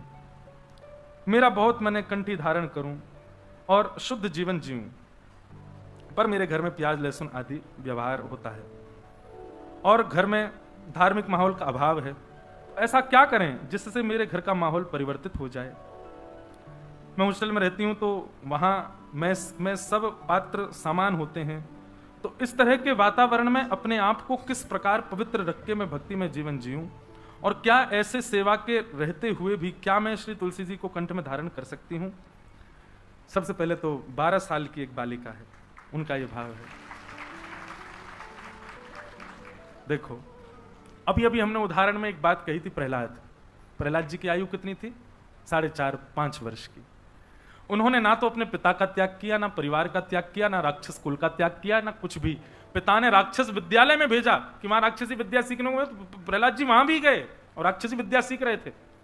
देखो, जब आप जानते हैं कि आपका वातावरण और आपकी स्थिति, आपका माहौल जन्म से ही ऐसा बन चुका है कि उसमें आप ज्यादा परिवर्तन नहीं कर सकते, आपके हृदय में ठाकुर जी आकर के विराजमान हो गए, तो अब यहां पर एक भाव रख सकते हैं कि आप बाह्य जो भी वस्तु स्वीकार कर रहे हैं उसको केवल व्यवहार मात्र मानो। व्यवहार मतलब नाटक मात्र करो। वो केवल आपका देह स्वीकार कर रहा है, देह को जीवित रखने के लिए आप उस चीज का उपभोग कर रहे हो। केवल इतनी बुद्धि रखो, मन से आप परम शुद्ध रहो, मन को पवित्र रखो, और मन को पवित्र रखने के लिए ठाकुर जी का स्मरण, चिंतन और नाम जप करो। तुलसी माला कंठ में धारण करने के लिए विधान तो ऐसा है कि आपको प्याज लहसुन भी नहीं खानी चाहिए, लेकिन यदि आपको खाना ही पड़ेगा, ऐसा कोई उपचार ही नहीं बचा, तो क्या किया जाए? आप कंठ में न धारण करके उनको समीप रखो और नित्य सुबह स्नान करने के बाद शुद्ध पवित्र अवस्था में अपने 12 अंगों पर उसका स्पर्श कराओ, और नित्य मानसिक कंठीय माला धारण कर लो। नेत्र बंद करके मन में ऐसा भाव रखो कि हमने गले में तुलसी माला पहन रखी है, हमारे कंठ में तुलसी जी विराजमान है, और ऐसा विराजमान करके भाव रख के फिर नाम जप करो। हमारे यहाँ मानसी सेवा को प्रत्यक्ष सेवा से ज्यादा श्रेष्ठ माना गया है। आप प्रत्यक्ष ठाकुर जी की सेवा करते हैं, वो गौड़ मानी जाती है, पर आप मानसी सेवा में रहते हैं, उसको ज्यादा प्रमाणित माना जाता है। क्योंकि मैं ऐसा मानता हूं कि आप तुलसी जी गले में धारण करेंगे, उसके बाद कुछ अन्य वस्तु सेवन करेंगे, तो कहीं ना कहीं वो कंठ से स्पर्श होकर जाएगी, तुलसी जी को उससे श्रम ना हो, कष्ट ना हो। उसके लिए मानसी तुलसी धारण करो, मन से, मन में भाव रखो और प्रतीक्षा करो जब तक शुद्ध ना हो जाए तब तक। अभी आयु बहुत छोटी है, 12 वर्ष की है, कुछ वर्ष और प्रतीक्षा करो। उस वर्ष के बाद ये प्रमाणित ठाकुर जी करेंगे, ठाकुर जी सब व्यवस्था करेंगे, सब कुछ आपके अनुकूल शुद्ध हो जाएगा, उसके बाद सब करिएगा। तब तक मानसी सेवा में प्रवृत्त रहो। बोलो वृंदावन बिहारी लाल। तो ये कुछ भाव, कुछ प्रश्न हैं। वेद रूपी कल्प वृक्ष का पका हुआ फल श्रीमद् भागवत, और ऐसी भागवत को क्या करना है? बोले पिबत भागवतम रसमालयम। भागवत की कथा को पियो। पीने का अभिप्राय क्या है? हम जो वस्तु पान करते हैं, जो वस्तु खाते हैं, जिस वस्तु का सेवन करते हैं, वो कुछ क्षण में ही हमारे तन में दिखने लग जाती है। दिखने लग जाती मतलब उसका असर हमारे तन के ऊपर होता है। ठंडा पानी पीते हैं अपने आप शीतल हो जाते हैं, गर्म पानी पीते हैं तो अपने आप उष्ण हो जाते हैं। हम ज्यादा घी खाते हैं, ज्यादा कुछ तला हुआ पाते हैं, तो फिर कुछ दिनों में हमारा शरीर दिखने लग जाता है, हाँ खाते पीते हैं। हम दवाइयां लेते हैं, औषधियां लेते हैं बहुत ज्यादा, तो औषधि भी दिखने लग जाती है। हम मद्यपान करते हैं तो भी हमारे चेहरे से दिखने लग जाता है। हम जो खाते पीते हैं वो हमारे अंग प्रत्यंगों से दिखने लग जाता है। ऐसे ही भागवत की कथा को सुनो मत, पियो, ताकि पी करके जब आप संसार में जाओ तो आपके तन से पता लगने लगे कि आप वैष्णव हो। आपके अंग प्रत्यंगों से ही पता लग जाए कि आप कथा के श्रोता हो। बंधु, वैष्णव की बैठने की स्थिति, वैष्णव की चलने का तरीका, वैष्णव के आंख खोलना बंद करने का तरीका, वैष्णव के मुस्कुराने का तरीका, वो सब अलग होता है। पता चल जाता है कि वैष्णव है कि नहीं। उसके बैठने का, अभी सुखासन में हम लोग बैठे हैं, इस सुखासन में बैठा कैसे है व्यक्ति, उससे पता चल जाता है कि वैष्णव है कि नहीं है। वो भोजन क्या पाता है, वो जब बोलता है तो किन शब्दों का प्रयोग करता है, उससे पता चल जाता है कि वैष्णव है कि नहीं। तो जब आप कथा सुनते हैं तब ये सब नहीं होता। जब आप पीना प्रारंभ कर दे, पीना मतलब कथा को रमाने लगते हैं अपने भीतर, तो आपकी शब्दावली, आपकी देखने की दृष्टि, आपके विचार करने का नियम, आपका चलना फिरना, उठना बैठना, हाथों का घूमना, उन सब में परिवर्तन आ जाता है और पता लगने लगता है कि आप वैष्णव हो।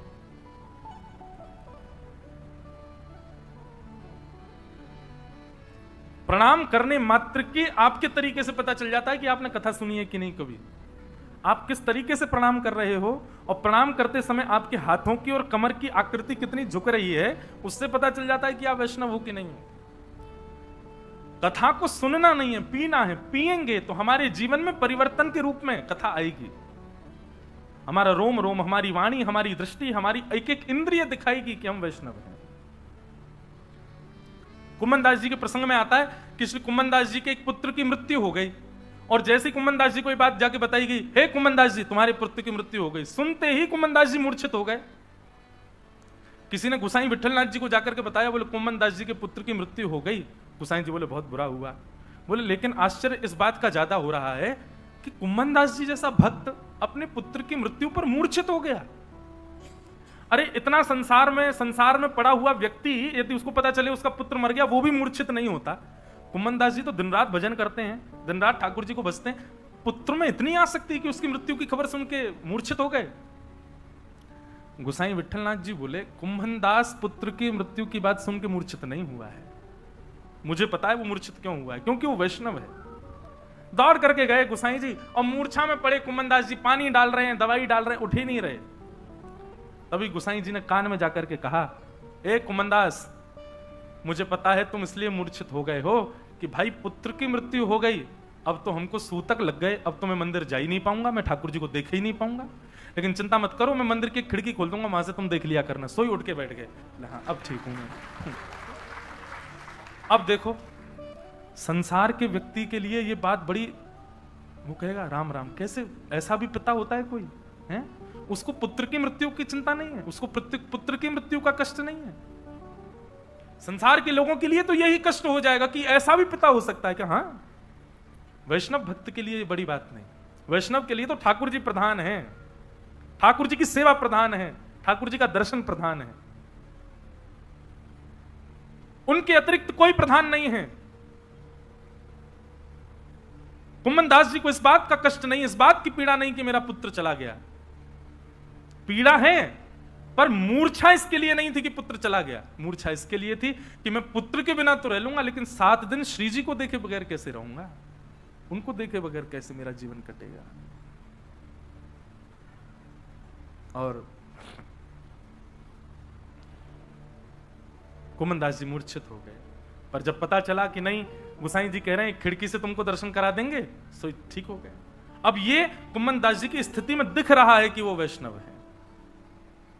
हमारी स्थिति, हमारी बोली चाली, हमारी हर चीज से पता चले कि हम वैष्णव हैं। वैष्णव के सामान्य बैठने का तरीका भी ऐसा होगा कि उस पर भी आपको लगेगा ये कुछ अलग है। उसके बोलने चालने चलने फिरने देखने का तरीका भी ऐसा होगा कि उसमें भी आपको लगेगा ये कुछ अलग है। और वो अलग आपको आकर्षित नहीं करेगा। वैष्णव की कोई भी स्थिति उसके प्रति आकृष्ट कर रही है तो ये आपका दोष है। वैष्णव की कोई भी स्थिति ठाकुर जी के प्रति आकर्षण पहुंचाए। इसका एक प्रमाण सुनो। हनुमान जी महाराज रूप बदल करके विभीषण के यहां गए, पहली बार एक ब्राह्मण का रूप धारण करके गए, और जैसे ही विभीषण के घर में प्रवेश किया, विभीषण जी रोज राम राम जपते थे। हनुमान जी ने जैसे देखा कि बाहर धनुष बाण चिन्ह बने हैं, राम लिखा है बड़े अक्षरों में, भैया ये लंका में कौन भक्त आ गया, तो हनुमान जी महाराज परीक्षा लेने के लिए एक ब्राह्मण का रूप धारण किया। त्रिपुंड, लंबी चौड़ी चोटी, पटका गले में, यहां वेदों की ग्रंथ ले रखे हाथ में, और धोती पहन के हनुमान जी प्रवेश कर गए, खड़ाऊं पहन करके। जैसे ही हनुमान जी ने प्रवेश किया विभीषण के कक्ष में, भवन में, विभीषण ने सामने जैसे हनुमान जी को देखा, शक्म भेष में आए थे हनुमान जी। विभीषण जी महाराज अपने आसन से उठे और उठ करके उनको दंडवत प्रणाम किया। हनुमान जी ने आशीर्वाद दिया। विभीषण जी उठ करके खड़े हुए, फिर लेट के फिर दंडवत प्रणाम किया। हनुमान जी ने फिर आशीर्वाद दिया, फिर खड़े हुए, फिर लेट के फिर दंडवत प्रणाम किया। 3 बार हो गए। हनुमान जी बोले बड़ी दंडवत हो रही है। फिर खड़े हुए, हनुमान जी कुछ कहते, विभीषण जी फिर लेट गए, फिर दंडवत प्रणाम। 1 बार, 2 बार, 3 बार, 4 बार, 5 बार, 10 बार प्रणाम कर लिया। हनुमान जी ने अब के रोका, ये भाई सुनो, तुम हमको जानते हो क्या? हनुमान जी को संशय हो गया कहीं मेरा चेहरा पता तो नहीं चल रहा है इसको कि मैं हनुमान हूं। हनुमान जी बोले सुनो, तुम हमको जानते हो क्या? विभीषण जी बोले नहीं। इतनी दंडवत क्यों कर रहे हो हमको? हम तो पहली बार तुमसे मिले हैं आज, इतना प्रणाम क्यों कर रहे हो हमको? विभीषण जी के नेत्रों में पानी आ गया, अश्रु जल भर आए और हाथ जोड़ करके कहने लगे, मैं आपको जानता नहीं हूं, पर आप जब से मेरे सामने आए हो ना, वर्षों से मैं राम जी का भजन कर रहा हूं, इतने प्यारे मुझे राम जी कभी नहीं लगे, लेकिन जब से आप मुझे दिख रहे हो तब से राम जी मुझे इतने प्यारे लग रहे हैं, इतने प्रिय लग रहे हैं। मुझे राम जी के प्रति इतना प्रेम हो गया है मेरे चित्त में, निश्चित ही इस बात का प्रमाण है कि आप कोई सामान्य तो नहीं हो, क्योंकि आपकी उपस्थिति, आपका दर्शन मुझे राम जी के और समीप ले जा रहा है। यह वैष्णवता का लक्षण है। हमारे आचार विचार, बोली चाली, उठना बैठना, उन सब में जब भक्ति परिवर्तित दिखने लगती है ना, सामने वालों पर प्रभाव पड़ता है और वो ठाकुर जी के और समीप पहुंचते हैं उससे। इसलिए कथा सुननी नहीं है, कथा को पियो।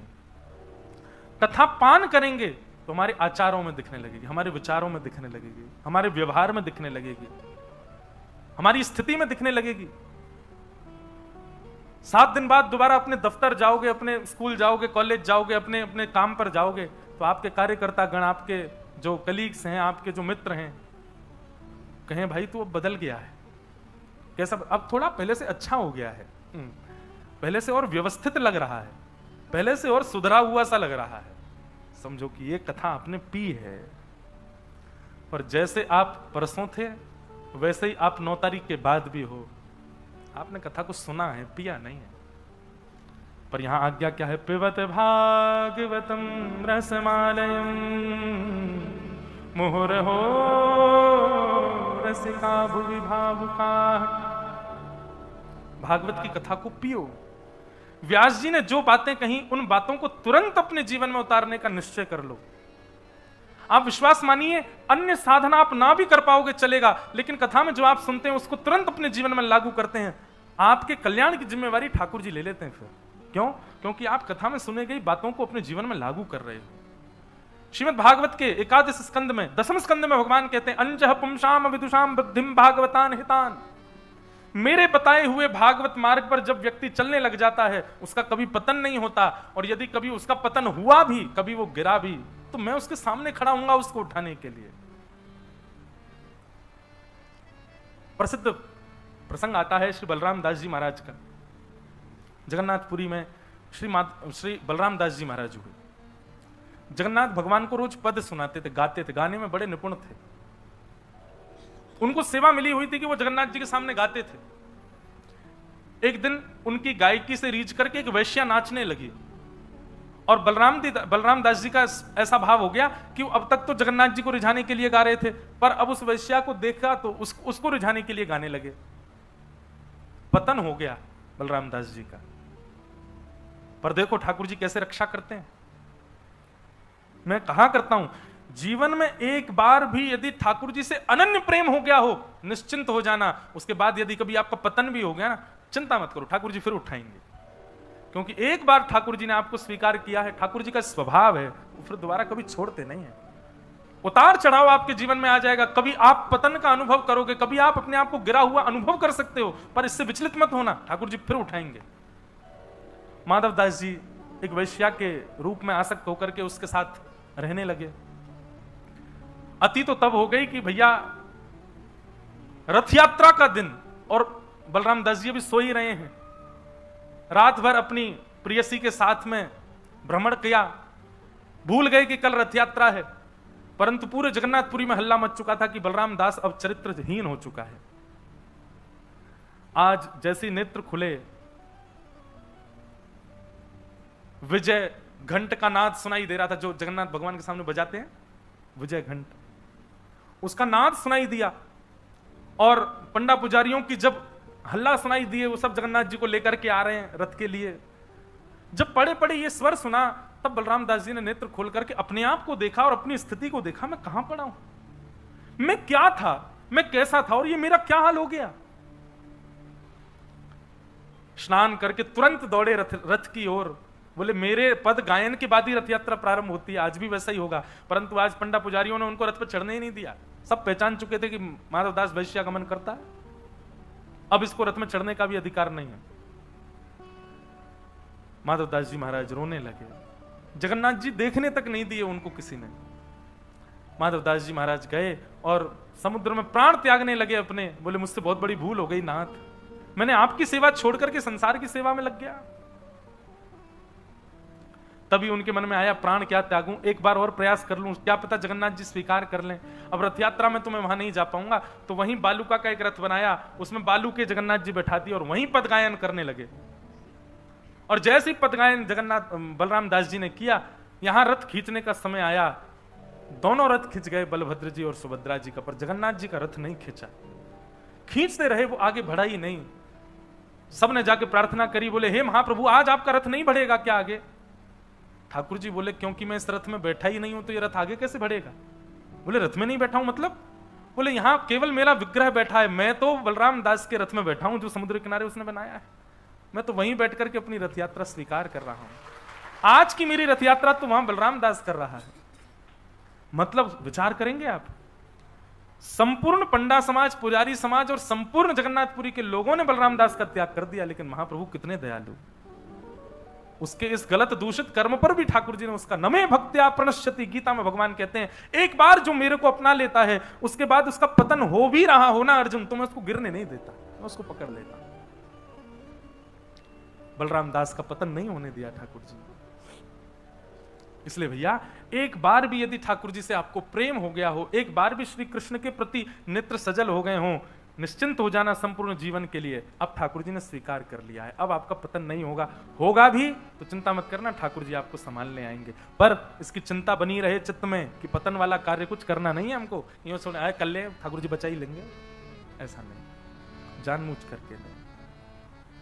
तो ऐसे भाव हैं, पिबत भागवतम रसमालयम, भागवत की कथा को पियो। कब तक पियो? बोले मुहुर्हु रसिका भुवि भावुका, पीते रहो पीते रहो पीते रहो जीवन पर्यंत। बंधुओं अपनी कोई भी सेवा का आप लोग त्याग कर देना, पर कभी कथा सुनने का त्याग मत करना। हमारी कई एक बात मान लीजिए, आप हर दिन 20-25 और आधा घंटा, 20-25 मिनट आधा घंटा सत्संग को देना प्रारंभ कर दीजिए। नित्य सत्संग करो, नित्य श्रवण करो भगवत वार्ताओं को, इससे कल्याण होगा, कल्याण का मार्ग प्रशस्त होगा। इस प्रकार 3 श्लोकों में मंगलाचरण किया। सौनकादि ऋषियों ने 6 प्रश्न किए, इन्हीं 6 प्रश्नों में आगामी 6 दिन की कथा चलेगी।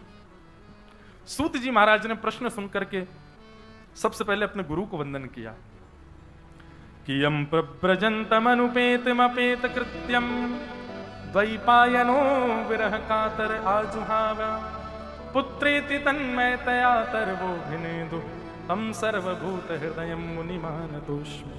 बोलो सदगुरुदेव भगवान की, श्री सुखदेव जी महाराज की। सूत जी ने अपने गुरु को वंदन किया और वंदन करने के बाद उत्तर देना प्रारंभ कर रहे हैं। एक उत्तर हम सुन लेते हैं, उसके बाद हम सप्तनिधि का पद गाएंगे और कथा को विश्राम देंगे। सवै पुंसां परो धर्मो यतो भक्ते यदोक्षजे अहैतुक्य प्रतिहता ययात्मा संप्रसीदति। बंधुओं, मेरा आपका हम सबका परम धर्म क्या है? हमारा धर्म क्या है? पहले तो धर्म बताओ। हमारा धर्म क्या? व्यापार करना, 3 समय की रोटी प्रेम से खा सकें उसके लिए कर्म करना, अपने परिवार का पालन पोषण करना, अपने पिता का नाम यश बढ़ाना, ये सब धर्म के अंतर्गत आता है। परोपकार करना, दूसरों की सहायता करना। परंतु यहां पर कहा गया हमारा परम धर्म क्या है? तो परम धर्म का एक स्वरूप मैंने थोड़ी देर पहले बताया, स्वयं भगवत प्राप्ति के साथ साथ अन्यों को भी भगवत प्राप्ति की भावना चित्त में रखना, ये परम धर्म है। परंतु यहां सूत जी एक उदाहरण और दे रहे हैं, हमारा परम धर्म क्या है? तो कहते हैं सवै पुंसाम परो धर्मो यतो भक्तिर अदोक्षजे। अदोक्षज भगवान की, जगन्नाथ भगवान की भक्ति करना यह धर्म है।